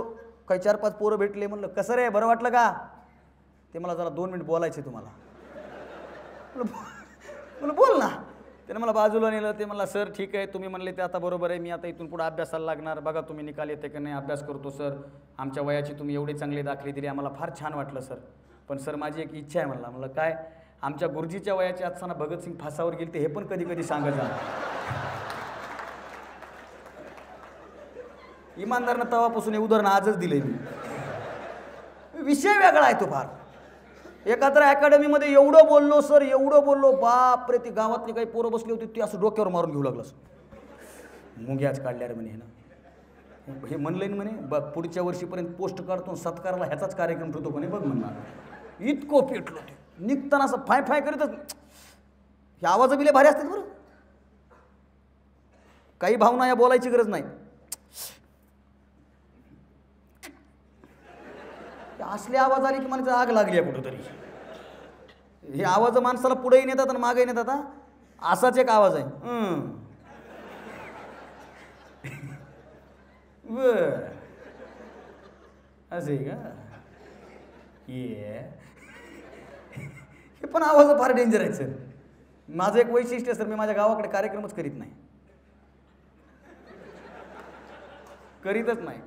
व्हॉट्सअपचा एक नियम पाळलाय मी. काय? कौतुक लांबच्या लोकांकडून होतं, जवळच्या लोकांचा अर्धा वेळ नावं ठेवण्यात संशय घेण्यात जातो. मी माझ्या गावात उभा राहून काही सांगू द्या, ऐकणारे लोक ऐकत नाहीत. ते म्हणजे बर माझ्या समोर चडीवर खेळत होता तू सांग आता. बर मग आपले गणित कोणाला काढूच द्यायचे नाहीत. मी बोलतच नाही. मी तिकडे ते पेटलो, बोललो ते पोरगं पेटलो असं मग बघ मला पोस्टच काढतो का नाही, म्हणलंय का नाही, आता टाइम टेबल बघ, सकाळी उठतो, असं करतो तसं करतो, आता ग्राउंडला जातो, रनिंग करतो, सगळं म्हणलं. कार्यक्रमाला उशीर झाला, मेसवर गेलो, मेसचं जेवण संपलं होतं. मेसवाल्याची ह्याची तुडूम हाणामारी, कस काय नाही, जाम भांडणं झाले. 1 तासानं रूमवर गेलो. रूम पार्टनर म्हणला कसं बोललं रे अविनाश भारती, यार जाऊ दे त्याचा धंदा, इथं आम्हाला खायला भेटलं नाही त्याला. साधं गणित आहे साहेब. मीच नाही, जगातला कुठलाच माणूस तुमच्या काळजामध्ये हात घालून तुमचं काळीज पेटवून तुम्हाला प्रगतीच्या मार्गावर नेईल का नाही याची गॅरंटी नाही. त्याच्यासाठी तुमच्या काळजाची आतूनच लागायला हवी, तर हे होतं. मी नेहमी उदाहरण देत असतो. एक उदाहरण. मी माळकरी माणूस आहे, पण तुम्हाला कोंबडीचं अंड माहीत असेल, म्हणजे आमच्या मराठवाड्यात कोंबडी अंड देते. कोंबडीचं अंड माहिती आहे ना. हे उदाहरण तुम्हाला कळालं तर तरुण पोरांशी साधलेला संवाद माझा सार्थकी झाला. तरुण पोरांनी हे उदाहरण जरी आयुष्यात पाळलं ना तरी ते पोरं यशस्वी झाल्याशिवाय राहणार नाहीत. कोंबडीच्या अंड्याचं वैशिष्ट्य असतं, ते कोंबडीचं अंड 2 पद्धतीनं फुटतं. पहिलं अंड फुटतं बाहेरून म्हणजे तुम्ही जर आमलेटच्या गाड्यावर गेले आणि आमलेटवाल्याला जर आमलेट माहिती, मी मुद्दाम बघण्यासाठी गेलो, तुम्ही नाटकाचा विद्यार्थी आहे, मुद्दाम ऑब्झर्व करण्यासाठी गेलो होतो मी, तर ते गाड्यावाला आहे ना, ते एखादं स्टाईलबाज असतं, असं अंड फेकतं. बरं ते चटणी बी इज्जतीत टाकत नाही.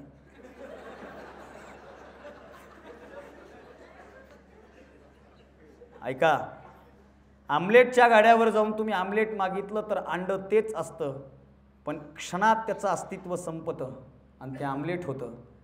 तेच कोंबडीचं अंड जर आतून फुटलं ना तर दुसऱ्या जीवाला जन्म देत असतं.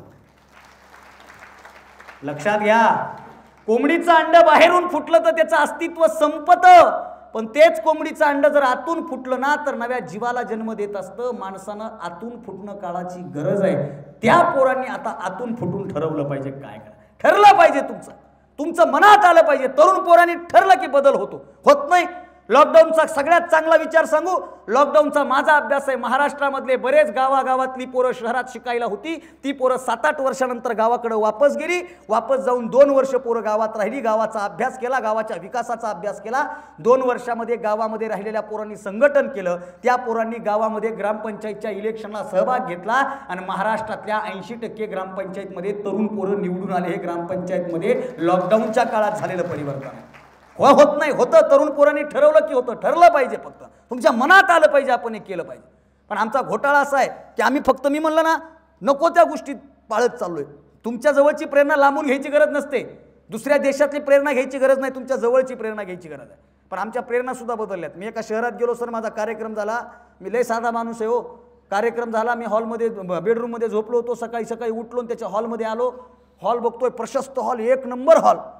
मी जगात तसला हॉल बघितला नव्हता कुठंच, इतका सुंदर हॉल. आणि त्या हॉलमध्ये देवाचा फोटो नाही, महाराजांचा फोटो नाही, त्याच्या घरच्याचा फोटो नाही. सोप्याच्या पाठीमागं 5 घोडे पळायलेले लावले होते त्यानं. सोप्याच्या पाठीमागं 5 घोडे पळायलेले लावले होते त्यानं. माझ्या मनात आलं, हे काय घोड्याचा बाजार, व्यापारी का काय, म्हणजे आपल्या असेल ना काहीतरी. मला लय नाद बोलायचा. ते उठलं, म्हटलं का हो तुम्ही घोड्याचा फोटो लावलाय? तो म्हणला सर आयुष्यात घोड्यासारखी मेहनत करायची. आणि ते गद 9:30ला उठलं होतं. कळलं का मी काय सांगतोय ती? फक्त भिंतीवर घोड्याचा फोटो लावून आयुष्यात धावपळ करायची इच्छा होत नसते. आतमध्ये ठरलं पाहिजे आपल्याला पळायचंय आणि करून दाखवायचंय, तेव्हा होत असते. आमची गत कशी झाली आहे? आमच्या त्या अहमदपूरच्या पलीकडे घोड्यांचा बाजार भरतो सर. त्या घोड्याच्या बाजारामध्ये ना, हे उदाहरण बघा कळेल तुम्हाला. त्या घोड्याच्या बाजारात एक घोड्यावाला घोडे विकायला येतो. एक वेळेस तो घोडे घेऊन आला. 3 घोडे आणले त्यानं. एकाच गाडीतून घोडे उतरले. घोडे दिसायला सारखे, उंचीसारखी, बांधासारखा, सगळं सारखं. 3ही घोडे सारखे. 3ही घोडे उभे केले. बाजार सुरू झाला. घोड्यांची किंमत विचारायला सुरुवात केली. एका घोड्याची किंमत 1 लाख, दुसऱ्या घोड्याची किंमत 2 लाख, आणि जो 3 नंबरचा घोडा आहे त्याची किंमत 5 लाख. घेणाऱ्याने 1 लाखाचा घेतला, दुसऱ्याने 2 लाखाचा घेतला. 5 लाखाचा घोडा कोणीच घेतला नाही. बाजार संपला. दुसरा बाजार भरला. दुसऱ्या बाजारात पुन्हा 3 घोडे आणले. त्या 3 घोड्यामध्ये तो 5 लाखाचा घोडा तोच जो गेल्या बाजारात विकला नव्हता. दुसरे 2 घोडे नवीन आणले. त्याही बाजारात 1 लाखाचा विकला, 2 लाखाचा विकला. 5 लाखाचा घोडा कुणी घ्यायला तयार नाही. 4-5 बाजार असं झालं. आणि जिथं घोड्याचा बाजार भरत होता तिथं समोर एक चहाचं टपरी होती. चहाच्या टपरीवाल्याने हे पाहिलं. काय पाहिलं? चहाच्या टपरीवाल्याच्या मनात आलं हे घोड्यावालं दरवेळेस ते 3-5 लाखाचं घोडं आणतंय आणि रिकामं परत घेऊन जाते, ते विकत नाही.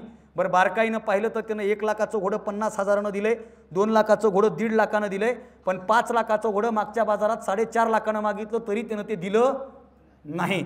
चहावाल्याला अस्वस्थता झाली. तो चहावाला त्या घोड्यावाल्याजवळ आला आणि चहावाल्यानं घोड्यावाल्याला प्रश्न विचारला. पुन्हा चहावाल्यानं घोड्यावाल्याला प्रश्न विचारला. एक तर प्रश्न विचारला जातो, नाही तर प्रश्नात पाडलं जातं चहावाल्याकडून. चहावाल्यानं विचारलं की का हो 5 लाखाचं घोडं मी 5-6 बाजार झालं पाहतोय, तुम्ही ते नेता आणता, त्याचं नेणं आणणं तुम्हाला परवडतं का? त्याचा खुराक तुम्हाला परवडतो का? त्याची निगराणी तुम्हाला परवडते का? त्यापेक्षा ते 5 लाखाचं घोडं 4.5 लाखानं विकलं असतं तर तुमचा फायदा झाला असता. घोड्यावाला म्हणला नाही साहेब, हे 5 लाखाचं घोडं माझं लाडकं घोडं आहे, हे विकल तर 5 लाखालाच विकल, याचा 1 रुपया सुद्धा कमी करणार नाही. ओ लाडाचं आहे तर मग बाजारात आणायचंच नाही ना, घरीच ठेवायचं. बाजारात आणलं का बरं विकायचं तर मग 5 लाखाला काय विकायचं? तुम्ही त्याचा लाड का करता? त्या घोड्याचं काहीतरी वेगळेपण असलं पाहिजे. कलर सारखा आहे, उंची सारखी, सगळं सारखं आहे. घोड्यावाल्यानं उत्तर दिलं, तुम्हाला म्हणून सांगतो, माझ्या जर या 5 लाखाच्या घोड्याच्या मनात आलं तर हे घोडं 1 तासामध्ये 100 किलोमीटर पळू शकतं. हे इतकं वेगवान घोडं आहे. चहावाला म्हणला 1 तासामध्ये 100 किलोमीटर पळू शकतो, इतका वेगवान घोडा आहे, मग हा कोणी विकत का घेतला नाही? घोड्यावाल्यानं उत्तर दिलं, तुम्हाला मी तेच सांगतो, याच्या मनात आलं तर हे 1 तासामध्ये 100 किलोमीटर पळतं. दोघाची हामरी तुमरी सुरू झाली. तो म्हणला विकला कस काय नाही? घोडावाला कदरून म्हणला, अहो तेच सांगतो, याच्या मनात आलं तर हे 1 तासात 100 किलोमीटर पळतं. घोटाळा याच्या मनातच येत नाही. आमच्या आजूबाजूला बी असे तरुण घोडे ज्यांच्या मनातच येत नाहीये. म्हणून निश्चय करा, संकल्प करा, केलेला निश्चय पूर्ण होण्यासाठी अथक प्रयत्न करायला सुरुवात करा. 100% तुम्हाला यश मिळणार म्हणजे मिळणार. तरुण पिढीच्या ओठावरचं गीत कुठलं आहे, याच्यावर या देशाचं भवितव्य, असं मी वाक्य मगाशी सांगितलं आणि बोललो, याच्यावर पुढे बोलेल. माफ करा, मला तरुण पिढीच्या ओठावर आता देशाच्या कल्याणाची गाणं येतात का, हा चिंतेचा विषय आहे. तरुणांच्या ओठावर समतांची अभंग येतात का? मी ज्या काळ्या धरणीवरील काळे या ओळींनी या कार्यक्रमाची सुरुवात केली, वामनदादांनी त्या ओळीच्या पुढे असं लिहिलंय, हल्ल्यावरती होती हल्ले, हल्ल्यावरती होती हल्ले, अभंग आमुची बाले किल्ले, असाच आमुचा ताठर माता, कधी न खाली शिवे, तुफानातले दिवे आम्ही हो तुफानातले दिवे. तरुणाईच्या ओठावर गीत कुठलं आहे? देशभक्ती आमची फक्त 15 ऑगस्ट पुरती मर्यादित झाली का? फक्त प्रार्थनेपुरती, प्रतिज्ञापुरती मर्यादित झाली का? त्यात पुन्हा गंमत आहे, प्रतिज्ञेला सुद्धा ना 10वी पर्यंतच्या शाळेत प्रतिज्ञा होते सर. मी महाराष्ट्रभर हा विषय मांडत फिरतोय, महाराष्ट्रभर फिरतोय. माफ करा, मला 10वी पर्यंतच्या शाळेत रोज प्रतिज्ञा आहे, रोज. आता माझ्यासमोर लहानी पोरं आहेत, प्रतिज्ञेला उभारतात. कसं उभारतात इकडे? असं आहे का? असं आहे, असं आहे ना? आणि सर हे प्रतिज्ञेला असं उभारणं म्हणजे डेंजर कार्यक्रम आहे. हे प्रतिज्ञेला असं उभारणं म्हणजे आपली सगळी भारतावरची जिम्मेदारी समोर त्याच्या खांद्यावर देणं आणि मोकळं होणं. कधीच लहाने पोरं असे कडक हात करून उभारत नाही. एक साथ प्रतिज्ञा केली, तयार होंगे तर फिरवून समोरच्याच्या खांद्यावर होती. आणि मग एका प्रतिज्ञेत दुसरी प्रतिज्ञा सुरू होते. आजपर्यंत तुम्हाला कुणी सांगितली नसेल, मला माहिती आहे, मी बघितली जवळून. बरं, ह्याच्यात सगळ्यात जास्त मरण कोणाचे, जे सगळ्यात पुढं उभं आहे त्याचं. ते काय म्हणते माहिती का, आधार कुणाचा, असं करते. एक प्रतिज्ञा आहे, भारत माझा देश आहे, सारे भारतीय माझे बांधव आहेत, माझे माझ्या देशावर प्रेम आहे. आणि याला लागून एक प्रतिज्ञा आहे, ती निरीक्षणातूनच येऊ शकते. ती प्रतिज्ञा अशी आहे, भारत माझा देश आहे, हातकाडे, सारे भारतीय माझे बांधव आहेत, तुला हातकाड म्हणलं ना, माझे माझ्या देशावर प्रेम आहे, तुला हातकाड म्हणलं तर मी प्रत्येकाशी सौजन्याने वागेन, तवर तर गचांडी धरली. कशाचं सौजन्य आणि कशाचं काय. हे का होत आहे आई, हे का होत आहे, याचं एकमेव कारण आहे, 10वी पर्यंतच्या पोराला प्रतिज्ञा पाठ आहे, पण त्या पोराला प्रतिज्ञेचा अर्थ माहीत नाही. 10वीच्या नंतर ऐन तारुण्यात आम्हाला प्रतिज्ञेचा अर्थ कळायला लागतो, पण महाराष्ट्रातल्या असंख्य महाविद्यालयामध्ये प्रार्थनाच होत नाही, प्रतिज्ञाच होत नाही. हे मोठं दुर्दैव आहे, हे मोठं दुर्दैव आहे. जर 10वीच्या नंतर 11वीच्या पोराला जर भारत माझा देश आहे ही प्रतिज्ञा कळाली ना, तर कॉलेजला आलेला पोरगा दुसऱ्या पोरीकडे वाईट नजरेनं बघणारच नाही आणि तिची विटंबना करण्याचा विचारसुद्धा त्याच्या मनात येणार नाही. ही साधी गोष्ट आहे. हे लहानपणापासून आम्ही शिकत आलो आहे. आम्हाला तरुणांच्या ओठावरचं गीत सांगा. इथं बसलेल्या तरुण पोरांना जर प्रतिज्ञा म्हणायला लावली तर ती मग अशी होती, भारत माझा, मग सारे भारतीय भारत माझा की जय. एवढी गडबड आहे. राष्ट्रगीतं होत नाहीत. तरुण पोरं राष्ट्रगीताला कार्यक्रमाच्या निमित्तानं उभं राहतात. राष्ट्रगीताचा भाव समजत नाही. तरुण पोरांच्या मनामध्ये ही देशभक्ती का बिंबत नाही, हा माझ्या समोर पडलेला मोठा प्रश्न आहे. तरुण पोरांच्या ओठावरचं गीत कुठलं आहे, का बदलत चाललंय, मी प्रामाणिकपणे सांगतो बदलत चाललंय सर. तरुण पोरांच्या ओठावर एखाद्या धर्माचं गुणगान गाणारं गीत आत्ता येत आहे, पण लहानपणी सर्व धर्मातली पोरं हात जोडून साने गुरुजींची खरा तो एकची धर्म म्हणताना तो कुठल्या जातीचा आणि कुठल्या धर्माचा विचार न करता एका सुराती प्रतिज्ञा म्हणायचे, प्रार्थना म्हणायचे. ती प्रतिज्ञा आज पोरांच्या ओठावर येणं काळाची गरज आहे, 100% गरज आहे. धार्मिकतेचं तेढ जे माझ्या तरुण पोरांच्या मनात निर्माण झालंय, मी कुठल्याही धर्माच्या विरोधात बोलत नाही. जनतेनं आपला आपला धर्म पाळावा यामध्येही मला काही म्हणणं नाही, पण जगातला कुठलाच धर्म दुसऱ्या धर्मातल्या लोकांची डोके फोडा हे शिकवत नाही. असं शिकवत असेल तर तो धर्म म्हणायच्या पात्रतेचा आहे का, याचंही चिंतन तरुण पोरांनी करणं काळाची गरज आहे. धर्माच्या नावावर, राजकारणाच्या नावावर आमच्या तरुण पोरांची नेमकी काय दिशाभूल केली जाते आहे, कुठल्या अवस्थेमध्ये आम्हाला सोडलं जात आहे, हा विचार तरुण पोरांनी करणं काळाची गरज आहे. माझं असं आहे, आता मी महाराष्ट्रभर फिरतो ना, सगळ्या पक्षाचे कार्यक्रम करतो मी, सगळ्या पक्षाचे. मी कीर्तनकार माणूस आहे. मला जर बीजेपीनं कार्यक्रम दिला तर मी अभंगच घेतोय, वचन ऐका कमळापती. मला जर काँग्रेसनं कार्यक्रम दिला तर माझा अभंग असतंय, उभारीला हात. शिवसेनेनं दिला तर हाती घेऊन बाण फिरे. इकडे शिंदे साहेबाकडून आलं तर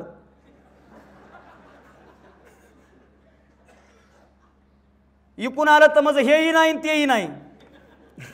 हा बघ ठरलेले आहेत आपले.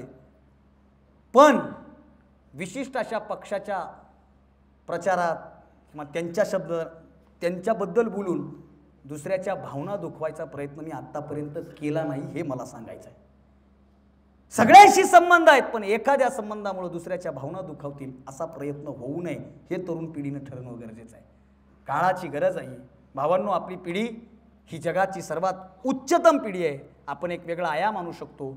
आपण ब्लॅक अँड व्हाईटपासून या अँड्रॉइड मोबाईलपर्यंत ते अपडेट 5G 6G पर्यंत येऊन पोहोचलो आहे. आपला एक काळ असा आहे ज्या काळामध्ये सगळ्या गोष्टी अनुभवलेली आपण माणसं आहोत. आपण सगळी माणसं आहोत. म्हणून आपल्यामुळं या देशाच्या प्रगतीमध्ये, समाजाच्या प्रगतीमध्ये कसा वाटा सापडेल हा तरुण पोरांनी विचार करणं काळाची गरज आहे. तपस्विता, तेजस्विता आणि तत्परता या 3 गोष्टी जिथं एकत्रित येतात तो तरुण असतो, असं स्वामी विवेकानंदांचं म्हणणं आहे. तेजस्वी, तपस्वी आणि तत्पर. तेजस्वी म्हणजे सूर्यासारखा जो तेजस्वी आहे, तपस्वी म्हणजे तपस्वीपणानं काम करतोय आणि तत्परतेनं कामाला लागतोय ना, तो तरुण आहे. महाराष्ट्रभर फिरतोय सर मी माझ्या बापाला सगळ्यात जास्त फॉलो करतो. माझा बाप अडाणी आहे. फॉलो करतो म्हणजे तो काही इंस्टाग्रामला वगैरे नाही, पण मी माझ्या बापाच्या विचाराला फार फॉलो करतो. 8 दिवसापासून बाहेर फिरतोय सर. इतका फिरतोय. विक्रम शिरतोडे, मारुती शिरतोडे सर आलेत, त्यांना माहिती आहे. मी गाडी आत्ता घेतली 5 महिन्यापूर्वी. 5 महिन्यामध्ये माझ्या गाडीची रनिंग 60,000 किलोमीटर, एवढा महाराष्ट्रभर फिरलोय 5 महिन्यात.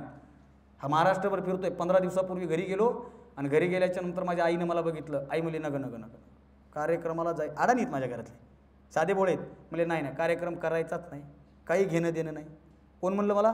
आई म्हणली काही घेणं देणं नाही, घरी बस, लोकांना फोन करून सांग माझी तब्येत बरी नाही, येणं होत नाही. आईनं माझ्या तब्येतीवर गेली ना, तिने माझी पाहिलं खराब झाले. आता आईला कुठलंही लेकरू फिरून आलं की खराबच वाटतं, ते आईचं प्रेम आहे. बरं मला आईच्या समोर जाता येत नाही, मी असा नाराज होऊन बसलो. नाराज व्हायचे दोन कारणं. काय? त्या दिवशीचं लय मोठं पाकिट होतं, लय नाराज झालो मी. पण आईला म्हणता येईना. आई म्हणली लागू द्या त्या पैशाला, तू बस इथं गप. शांत बसलो घरात. संध्याकाळची वेळ होती. वडील आले. वडिलांनी मला पाहिलं. वडील म्हणले ए काय जरा थोबाड पाडून बसाय. आता बाप आहे तू, बापाला काय करायचं? मी वक्ता कवीन कीर्तनकार आहे. आता मी बापाकडून अपेक्षा करावं का बापानं मला अविनाशजी म्हणून बोलावं?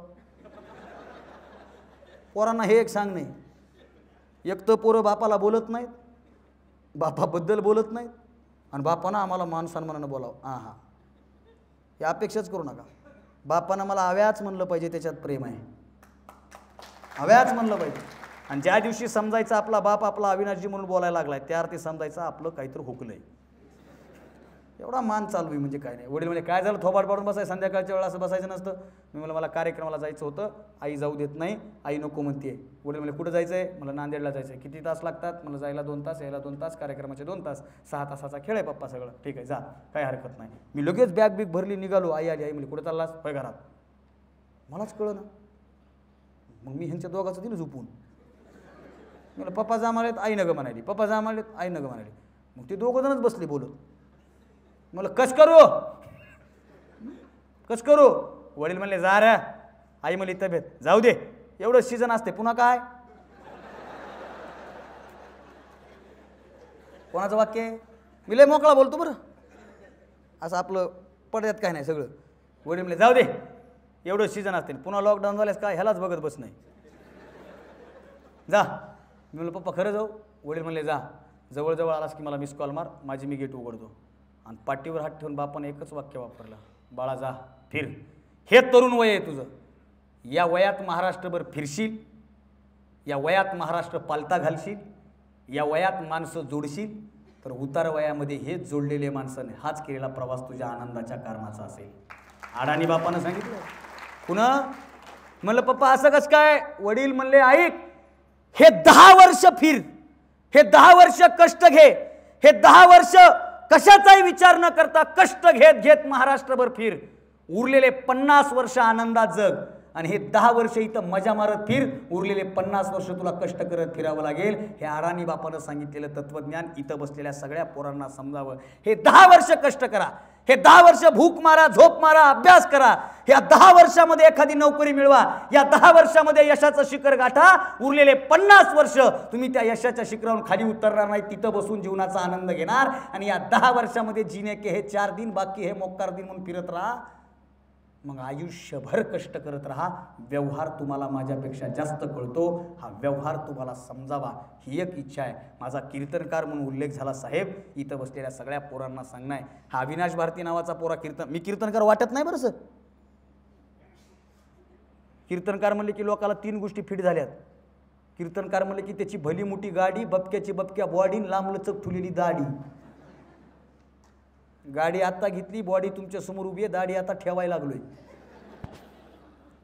आपल्याकडे बॉडी नाही, दाढी नाही, आपली काडीवर माडी आहे, पण रोज खेडोपाडी जाऊन समाज प्रबोधन करत फिरतो रोज. समारोपाच्या 4 गोष्टी सांगतो आणि थांबतो.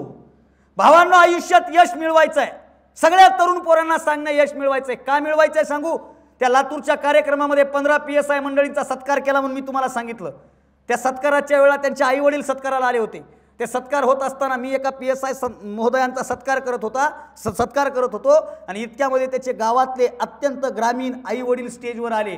त्यांचे आई वडील स्टेजवर आले ना, आम्ही 2 हार ठेवले होते, त्यातला एक हार त्या PSIला घातला आणि दुसरा हार त्याच्या वडिलांना घातला. त्याच्या अगोदर त्या PSIला हार घालायचा आणि वडिलाला हार घालायचा असं आमचं ठरलं होतं. तो माणूस इतका साधा होता, इतका भोळा होता ना, मी जसा हार त्या माणसाच्या गळ्यात घातला ना, ट्रे मधला दुसरा हार त्या माणसानं माझ्या गळ्यात घातला. तुम्ही म्हणाल याच्यातून काय? अरे ज्या बापाला आयुष्यामध्ये कोणी हार घातला नाही, त्या बापाच्या गळ्यात यशस्वीतेचा हार पडावा म्हणून आपल्याला आयुष्यात यशस्वी व्हायचं. दुसरं काय कारण नाही, काहीच कारण नाही. मी त्या कार्यक्रमात बोलून गेलो होतो सर, जाहीर बोललो होतो, कॅमेऱ्यासमोर सगळ्यासमोर बोललो होतो. हे PSI लोक असे फेटा बांधून बसले होते. डायरेक्ट म्हणलो होतो मी, आज तुमच्यामुळं जगातला सगळ्यात आनंदी व्यक्ती तुमचा बाप आहे. तुमचा बाप अख्ख्या गावात छाती काढून फिरायला. नेटरा आता पोरग पोलीसमध्ये गेले नाही तर गोळ्या घालीन. अजून तर त्याची ट्रेनिंग पण नाही, आणखीन तर त्याला पोस्ट पण भेटली, म्हणजे पोस्टिंग पण झाली नाही, पण तरी बाप अख्ख्या गावात छाती काढून फिरतोय. त्या बापानं लिस्ट काढली आहे, लिस्ट. कुणी कुणी त्रास दिला, कुणी कुणी बांध कोरला, कुणी कुणी अविश्वास ठराव दिला, सगळं काढलंय त्यानं. फक्त तो वाट पाहिलाय. आणि आयुष्यात पोरांना यशस्वी व्हायचंय ना, तरुण पोरांना, त्या बापाला भारी वाटावं म्हणून यशस्वी व्हायचंय. काहीच कारण नाही, काहीच नाही. हा अविनाश भारती फिरतो ना सर महाराष्ट्रात. मी कीर्तनकार माणूस आहे, पण माझा परिचय करून दिला BA MA सध्या PhD, म्हणजे मी शिकल्याला महाराज आहे. हे बी डोक्यात ठेवा. आमच्या बी क्षेत्राचं असं झाले, काहीच जमाना गेलं की महाराज होऊ. वस्तुस्थिती 10वीचा निकाल लागला आणि एका बापानं मला फोन केला, महाराज जयहरी. म्हणलं जयहरी बोला, काय चाललंय? म्हणलं काही नाही, पोराचा एक विषय गेला. म्हणलं मग काही तर करा. आता म्हणलं मी काय करू, माझी काय बोर्डात ओळख आहे का काय, मी काय करणार आहे, काय साधा माणूस आहे मी. नाही तुम्हीच काहीतरी करू शकता. म्हणलं त्याचा डबल फॉर्म भरा, ऑक्टोबरमध्ये द्या, तरी निघत नाही म्हणाले. म्हणलं मग मी काय करू, आळंदीत एखादी संस्था असली तर बघा, तिकडं तरी जाईल. म्हणलं इथं एक गेलाय, तिथं एक सुद्धा निघणार, सोपं आहे काही. ते मला नका निघू द्या, नुसतं तिथं जाऊन राहून इकडं जरी आलं तरी पाया पडून लोक दक्षिणा द्यायलीत म्हणलं. जरा मोकळाच बोलणार पोरगा आहे, पण मी त्यातला नाही. आपण कॉलेज करत करत त्यातल्या त्यात माझे व्याख्यानाचे व्हिडिओ जास्त असतात सर. मी कीर्तनं जास्त भावनिक असतात लोक म्हणून करत नाही, मला वेळ भेटत नाही म्हणून करत नाही. पण व्याख्यानाच्या निमित्ताने गेलो. माझा एक मित्र म्हणला, अविनाश आता कीर्तनं पण करायला लागलास, कशामुळे कीर्तनं करायला लागलास? तरुण पोरांची भूमिका सांगतो. माझा एक मित्र म्हणला, अरे काय तुझं चालू आहे आपलं मस्त. आता हे मी जरा PhD वगैरे करतोय ना, ते बरेच जण विचारतात. आज लोकांचा लय स्वभाव वेगळा झालाय. मला म्हणतात काय करता तुम्ही? मी म्हणतो व्याख्यान, अजून कीर्तन, अजून कविता, अजून नाटक, अजून. मला आता अजून काय करायचे? नाही मग कुठंतरी जॉईन व्हा. म्हणलं आपल्याकडे तेवढे पैसे नाहीत आता. कळलं त्याला, कळत नाहीत म्हणलं आपल्याकडे तेवढे. आणि मी बी करत होतो बरं सर. एका कॉलेजवर मी जॉब करत होतो. ठरलं होतं माझं, सगळं गणित बिनीत काढलं. महिना 12,000 पडणार होता. आता महिन्यात 12 जरी केले तरी बरं आहे. आपल्याला कळलं पाहिजे. मी माझ्या बापामुळं कीर्तनकार झालो. माझा एक मित्र म्हणला, अरे मस्त चालू आहे व्याख्यानाचं, कीर्तनाकडे काय गरज आहे? एक वाक्य बोलून जातो, तुम्हाला कळालं तर बघा. कॉलेजला जाणं, जीन्स पॅन्ट घालणं, टी-शर्ट घालणं, कॉलेजला जाणं, जीन्स पॅन्ट, टी-शर्ट आणि मॉडर्न टेक्नॉलॉजीचं शिक्षण घेणं अविनाश भारतीची गरज आहे. पण पारंपरिक धोतर नेसून फेटा बांधून गावागावामध्ये समतांचा विचार पोहोचवणं अविनाश भारतीचं कर्तव्य आहे. गरज आणि कर्तव्य या दोन गोष्टी आम्हाला कळाल्या. सर मी कीर्तनकार झालो ना, फक्त समारोपात एवढं सांगायचं आहे, मला जरा बोलायचं आहे. मी कीर्तनकार झालो ना, याचं एकमेव कारण आहे, माझ्या बापामुळे मी कीर्तनकार झालो. दुसरं काहीच कारण नाही. मी मगाशी बोललो, माझा बाप इकडं ऊसतोड कामाला यायचा. साताऱ्यापासून फलटण रोडला एक कारखाना आहे, मला त्याचं नाव आठवत नाही आहे. हां, आणि श्रीनिवास पाटील साहेबांनी त्या कार्यक्रमाला मला बोलवलं होतं. मी त्या कार्यक्रमाला आलो होतो. त्या साखर कारखान्याच्या त्या गळीत हंगामाचा शुभारंभ वगैरे होता. त्या दिवशी मी स्टेजवरून उतरल्या रडत होतो. का रडत होतो? माझा ड्रायव्हर मला काय रडायचं कारण आहे, माझ्या डोळ्यासमोरून सगळं चित्र जात होतं. ते चित्र असं होतं, काही वर्षापूर्वी माझा बाप या भागामध्ये ऊसाच्या फडामध्ये ऊस तोडत होता. आज त्याचा पोरगा यांच्यासोबत तिथं पूजनाला बसलाय ना. आयुष्यात अजून दुसरं काय कमवायचं आहे, अजून आयुष्यात दुसरं काय पुढं जायचं आहे. अजून मी एवढा मोठा झालो नाही, मला माझं मोठे पण नाही सांगायचं, पण मी माझ्या बापाला सगळ्यात जास्त इज्जत देतो. माझे वडील अडाणी, माझे वडील दुसऱ्याच्या शेतात सालगडी म्हणून काम करत होते, पण मी माझ्या बापाचे उपकार आणखीनही फेडू शकलो नाही सर. आध्यात्मिक आणि भावनिक दृष्ट्या नाही, मी माझ्या बापाचे उपकार एकाच गोष्टीमुळे फेडू शकलो नाही. माझा बाप उपाशी राहिला, माझ्या बापानं स्वतःची भूक पोटात मारली, माझा बाप गावागावामध्ये जाऊन कष्ट करून जगला, पण माझ्या बापानं माझ्या शिक्षणाची पाठी कोरी राहू दिली नाही. हे माझ्या बापाचे माझ्यावरचे सगळ्यात मोठे उपकार आहे. भावांनो, तुम्ही तर शहरात येऊन अभ्यास करताय, तुमचा बाप गावात काय काम करतोय, तुम्हाला मेसचे पैसे, तुमचे पैसे कसे मिळतायत, तुमच्या शिक्षणाचा खर्च बाप कसा करतोय, याचा अर्थ असा नाही की फक्त कष्ट करणाऱ्या बापाच्याच पोरांना यशस्वी व्हावं. एखाद्याचा बाप एसी रूम मध्ये बसून सुद्धा जर काम करत असेल आणि त्या एसी रूम मध्ये सुद्धा त्याला घाम येत असेल ना, तर त्या बापाच्या कष्टाची आणि शेतात राबणाऱ्या बापाच्या कष्टाची किंमत ही सारखीच आहे. कारण बाप कष्ट करतोय तो समजून घ्या, 100% समजून घ्या. सर, माझे वडील एका शेतामध्ये सालगडीनं कामाला होते. त्या मालकाच्या घरी एकदा एक महाराज आले. त्या महाराजांना वडिलांनी पाय धुवायला पाणी काढून दिलं. ते वडील माझे घरी आले, मला म्हणले, बाळा तुला काय व्हायचंय? मी मला इंजिनियर व्हायचंय. मी पॉलिटेक्निक साईडला जाणारा विद्यार्थी, कमी टक्के पडले म्हणून पॉलिटेक्निकला ॲडमिशन भेटलं नाही, तर मी डिझेल मेकॅनिकल केलं. आय टी आयला ॲडमिशन घेतलं. कोणतर म्हणलं सेकंडरीला ॲडमिशन भेटते, तिथं जात होतो. वॉशिंग म्हणजे गॅरेजचंच काम सगळं. स्क्रू ढिला करा, फिट करा, गाडी पुसा, वॉश करा. मनात विचार आला, अविनाश, तुझा जन्म मोटार वाहनाचे स्क्रू ढिले फिट करायला नाही झाला. समाजामध्ये लोकांचे इथले जे स्क्रू ढिले झालेत ना, ते तुला त्या भाषणातून फिट करायचे. दुसऱ्या दिवशी सोडलं आपण, ते सोडलं. वडील घरी आले म्हणले, तुला काय व्हायचंय? म्हणलं सांगितलं असं. वडील म्हणले, तू कीर्तनकार होय. बरं, आता मध्ये मोठा प्रश्न पडला. बरं, माझ्या खानदानातला मी पहिला महाराज आहे. लोक म्हणतात परंपरेत असावं लागते. परंपरेत असणाऱ्यांनी काय दिवा लावलाय? महाराष्ट्र बघालाय. वडील म्हणले कीर्तनकार होऊन झालो. मी समर वॅकेशन मधला महाराज आहे सर. समर वॅकेशन मध्ये उन्हाळ्याच्या सुट्ट्यात बोंबलत फिरलोच नाही. चलती झाडे पाहूया, मामाच्या गावाला जाऊया, काही गरज नाही. उन्हाळ्याच्या सुट्ट्यामध्ये गाथा हातात घेतली, ज्ञानेश्वरी हातात घेतली, संत चरित्र हातामध्ये घेतलं ना अभ्यासाला लागलो. उन्हाळ्याच्या सुट्ट्यामध्ये कट्ट्यावर बसून शिट्ट्या मारत आयुष्याची थट्टा करण्यापेक्षा कीर्तनाचा फेटा बांधून प्रबोधन करण्याची तयारी मी सुरू केली. तो पोट्टा आहे. साधी गोष्ट आहे, सोपी गोष्ट आहे. प्रचंड फिरलो. हे का सांगतोय? प्रचंड फिरलो. बाप म्हणला म्हणून झालो. जी टॉकीजला सर माझी एपिसोड तुम्ही सांगितली, 22 एपिसोड अगोदर होती, आता वाढलीत, जवळजवळ 35च्या जवळ गेली. महाराष्ट्रभर जी टॉकीजच्या त्या कॉन्ट्रॅक्टच करून घेतलाय. कुठेही असो, आम्ही असतोच, महाराष्ट्रभर फिरतो. पहिलं जी टॉकीजला माझं कीर्तन लागलं. हा अनुभव तरुण पोरांना सांगायचा आहे, मुद्दाम सांगायचा आहे. माझं मोठेपण म्हणून नाही, पण याच्यातली भावनिकता तुम्हाला समजावी. सर, जी टॉकीजला माझं पहिलं कीर्तन लागणार होतं. घरात दिवाळी होती. दिवाळी माझ्या, मी सर्वसामान्य घरातून पोरगा आलोय, लय सर्वसामान्य. 10 वर्षापूर्वी माझ्या घरात टी व्ही नव्हती. टी व्ही कशाला, घरच नव्हतं 10 वर्षापूर्वी. टी व्ही तर लय लांब राहिली. 10 वर्षापूर्वी टी व्ही नव्हती घरात. आज पोरगं टी व्हीवर दिसणार, काय कमी आनंद आहे? अख्ख्या गावात बाप होता, अख्ख्या गावात. चॅनल लावा, टी व्ही लावा, टी व्ही लावा. बापाचा एक मित्र म्हणला, माझं रिचार्ज संपलं, मी मारतो, टी व्ही लावा. बाप आहे तो, छाती काढूनच असं बाहेर फिरले फिरले फिरले. 5:30 वाजता घरी आले. 5:45 वाजता ॲड झाली. 6 वाजता अँकर लिंक संपली. 6:15ला माझी एंट्री झाली. वडिलांनी मला टी व्हीवर बघितलं. वडिलांच्या मनात काय आलं माहीत नाही. वडील सोप्यावरून उठले, मला भरून येतं. टी व्ही जवळ गेले, गळ्यातला रुमाल काढला, तो रुमाल हातात घेतला आणि माझ्या वडिलांनी टी व्ही पुसली. अडाणी बाप आहे. टी व्ही पुसली माझ्या वडिलांनी. मी फक्त कुतूहलानं पाहत होतो. वडील देवघरात गेले. देवघरातून वडिलांनी एक पंचपाळ आणला, त्याच्यामध्ये हळद कुंकू होतं. माझ्या वडिलांनी त्या टी व्हीला हळद कुंकू लावलं. कार्यक्रम झाल्याच्या नंतर मी माझ्या वडिलांच्या जवळ गेलो आणि माझ्या वडिलांना म्हणलं, बाबा, टी व्ही जुना आहे आपला, जुन्या टी व्हीला आज मधीच हळद कुंकू लावण्याचं कारण काय?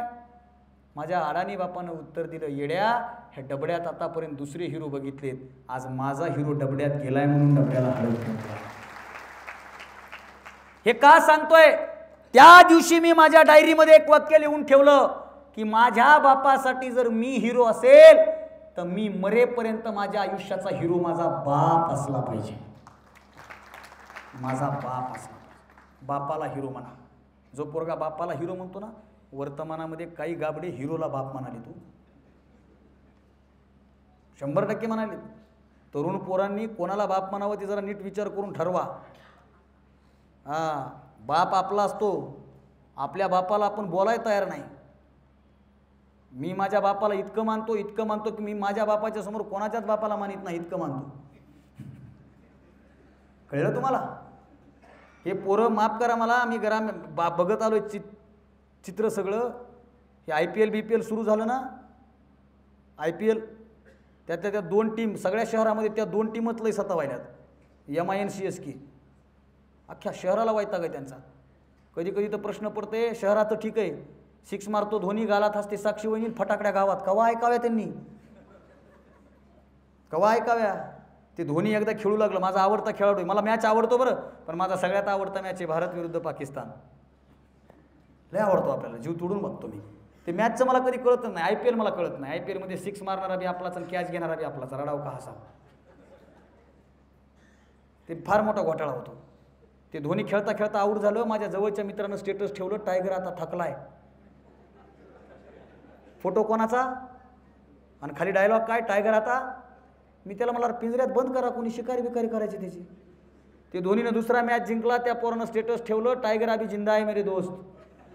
तिथपर्यंत ठीक होतं. त्यानं तिसरं स्टेटस ठेवलं, धोनीचा फोटो, 7 नंबरचं टी-शर्ट, पिवळं शर्ट, हातात बॅट घेऊन धोनी उभा, आणि या पोरानं खाली डायलॉग लिहिला, बाप तो बाप असतोय. मी त्याला मेसेज केला, म्हणलं काकाचं नाव महेंद्र आहे का? तुमचं आडनाव धोनी आहे का काय? तो म्हणला असं का? माफ करा, मला तुमची भावना असू द्या, धोनीवर असू द्या, कुठल्याही खेळाडूवर असू द्या, मान्य आहे मला, हा खेळ आहे, अस्मितेचा प्रश्न आहे. सगळ्याच्या धावा पाठ करा. धोनीनं किती काढल्या, विराटने किती काढल्या, सचिनने किती, हार्दिक पांड्यानं किती, सूर्यकुमार यादवनं किती, रोहित शर्मानं किती, वनडेमध्ये किती, 2020मध्ये किती, वर्ल्ड कपमध्ये किती, कसोटीमध्ये किती, या सगळ्या धावा तुम्हाला पाठ असाव्या. पण तुमच्या आयुष्याची मॅच टाय होऊ नये म्हणून तुमच्या बापानं या बांधावून त्या बांधावर, या ऑफिसमधून त्या ऑफिसमध्ये, या बसस्टँडहून त्या बसस्टँडवर, या कार्यालयातून त्या कार्यालयात किती धावा काढल्या, त्या धावा मोजायला तयार व्हा. आयुष्यात तुम्हाला कोणी यशस्वीतेपासून रोखू शकणार नाही. म्हणून आयुष्यात यशस्वी काय यशस्वी व्हायचंय? गावात तुमचा बॅनर लागू द्या, तुमच्या गावात बॅनर लागू द्या. पोरग 10वीत 12वीत MPSCत आलं, त्या पोराचा बॅनर लागू द्या. गावातलं घरातलं म्हातारा, अडाणी म्हातारा त्या बॅनरच्या खाली जाते. मी बघितलंय डोळ्यानं, दिवसभर ते म्हातारा त्या बॅनर खाली असते. आणि जाणाऱ्याला म्हणते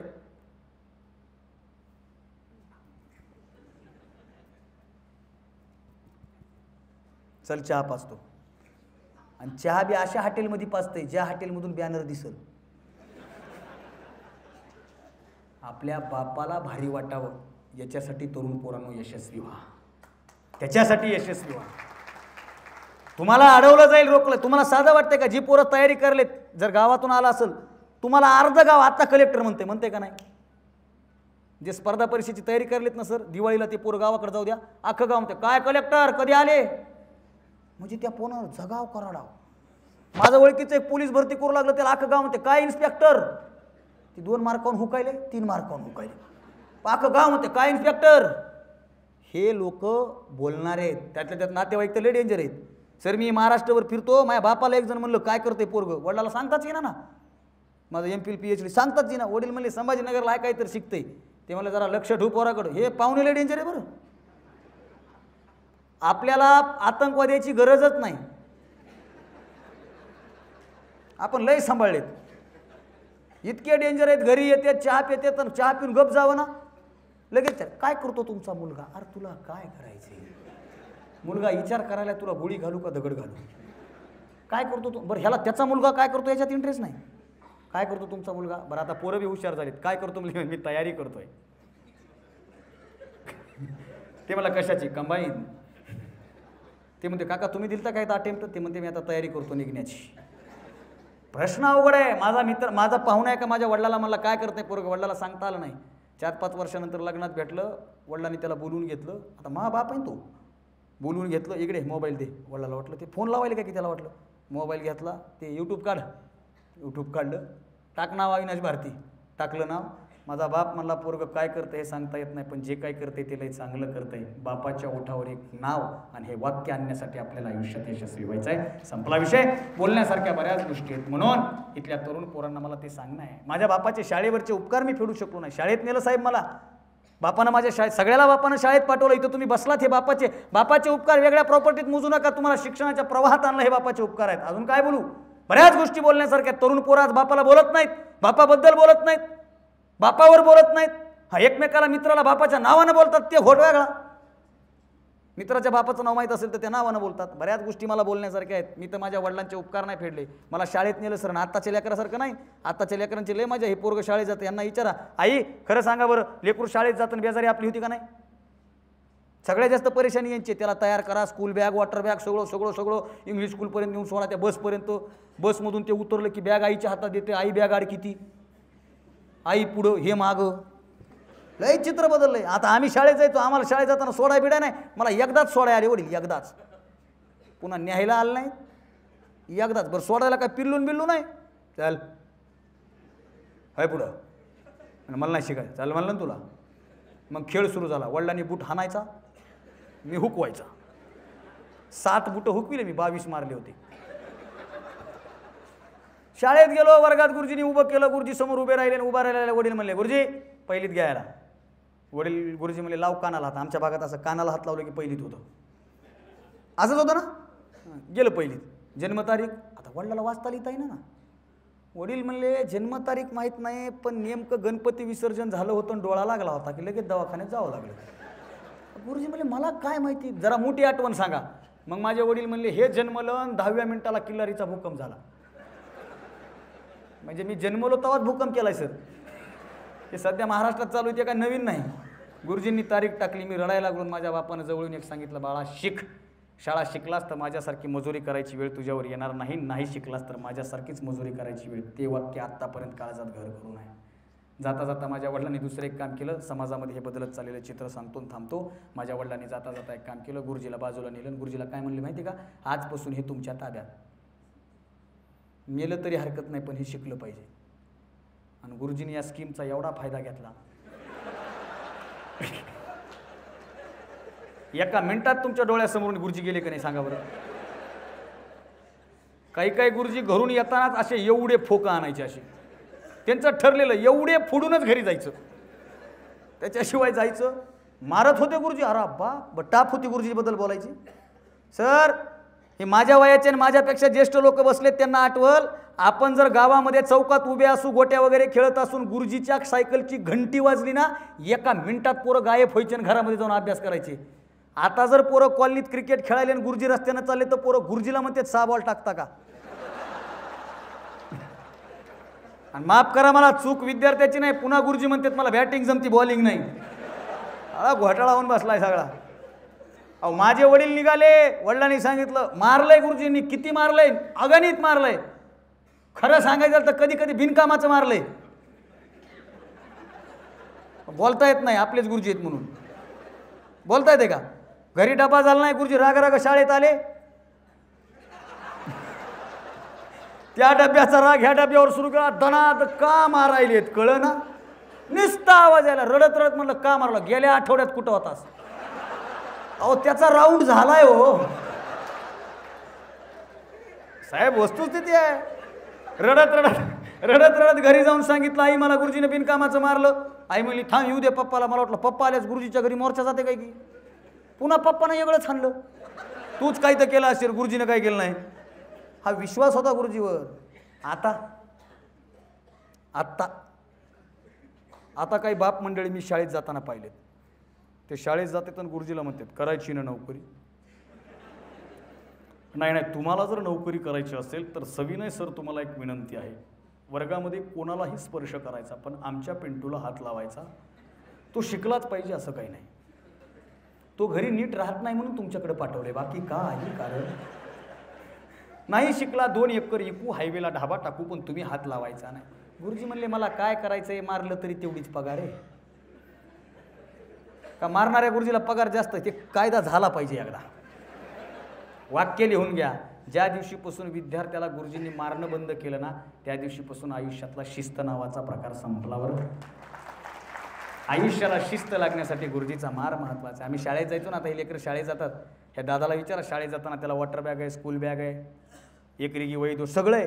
इथं बसलेल्या कित्येक मंडळींना स्कूल बॅगसुद्धा भेटली नाही, दप्तरसुद्धा भेटलं नाही. मलाही नाही भेटलं. आमचं दप्तर म्हणजे काय, महाबीज महामंडळची पांढरी पिशवी. आईनं निरमा टाकून धुवायची, बापानं पेरणी करायची. ते आमचं दप्तर एकाच ह्याच्यात सगळं. बरं, आम्ही एवढे होतो की शाळेत जाता जाता नीट नाही जायचं. ते दप्तर असं धरायचं आणि त्याचा जर बंद तुटला ना, बीजगणित, भूमिती, इंग्रजी, पुन्हा भरायचं, पुन्हा कोंबायचं, पुन्हा दुसऱ्या दिवशी स्कूल चले हम. आपल्याकडं शिकण्याची संसाधनं कमी होते, पण शिकायची इच्छा जास्त होती. म्हणून आपण इथं बसलोय, म्हणून आपण इथं बसलेलो आहे. म्हणून ही शिक्षणाची गंगा आपल्यापर्यंत आपल्या बापानं आणली. बोलण्यासारखा बराच विषय.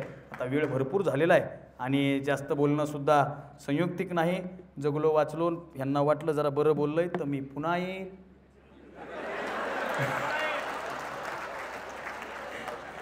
आपल्यासमोर 2 मिनिटाचा वेळ मी आपल्याकडून घेणार आहे। 91 वर्ष झालं ही व्याख्यानमाला आपल्या या शहरामध्ये होत आहे। माझं वय नाही त्याच्या तिप्पट ही व्याख्यानमाला आहे। माझ्या पंजोबाच्या वयाची माणसं, आजोबाच्या वयाची माणसं या व्याख्यानमालेमध्ये येऊन बोलली। त्यांच्या परंपरेचा पायी होण्याची जिम्मेदारी सर तुम्ही यावेळेस माझ्यावर दिली। संयोजकांचे मी काळजातून आभार व्यक्त करतो। त्यांनी मला बोलवलं, आपण भेटत राहू। शेवटचा शेर सांगतो आणि थांबतो। कहीं जीत बाकी है, कहीं हार बाकी है, अभी तो मेरी जिंदगी का सार बाकी है। कहीं जीत बाकी है, कहीं हार बाकी है, अभी तो मेरी जिंदगी का सार बाकी है। यहाँ से चला हूँ मैं नई मंजिल की तरफ, अविनाश भारती ने अभी पूरा किया, वो खाली एक पन्ना था, अभी तो मेरी जिंदगी की पूरी किताब बाकी है, अभी तो मेरी जिंदगी की। मनपूर्वक धन्यवाद। KMS न्यूज, स्पंदन मरांचे, नाते आपुलकीचे।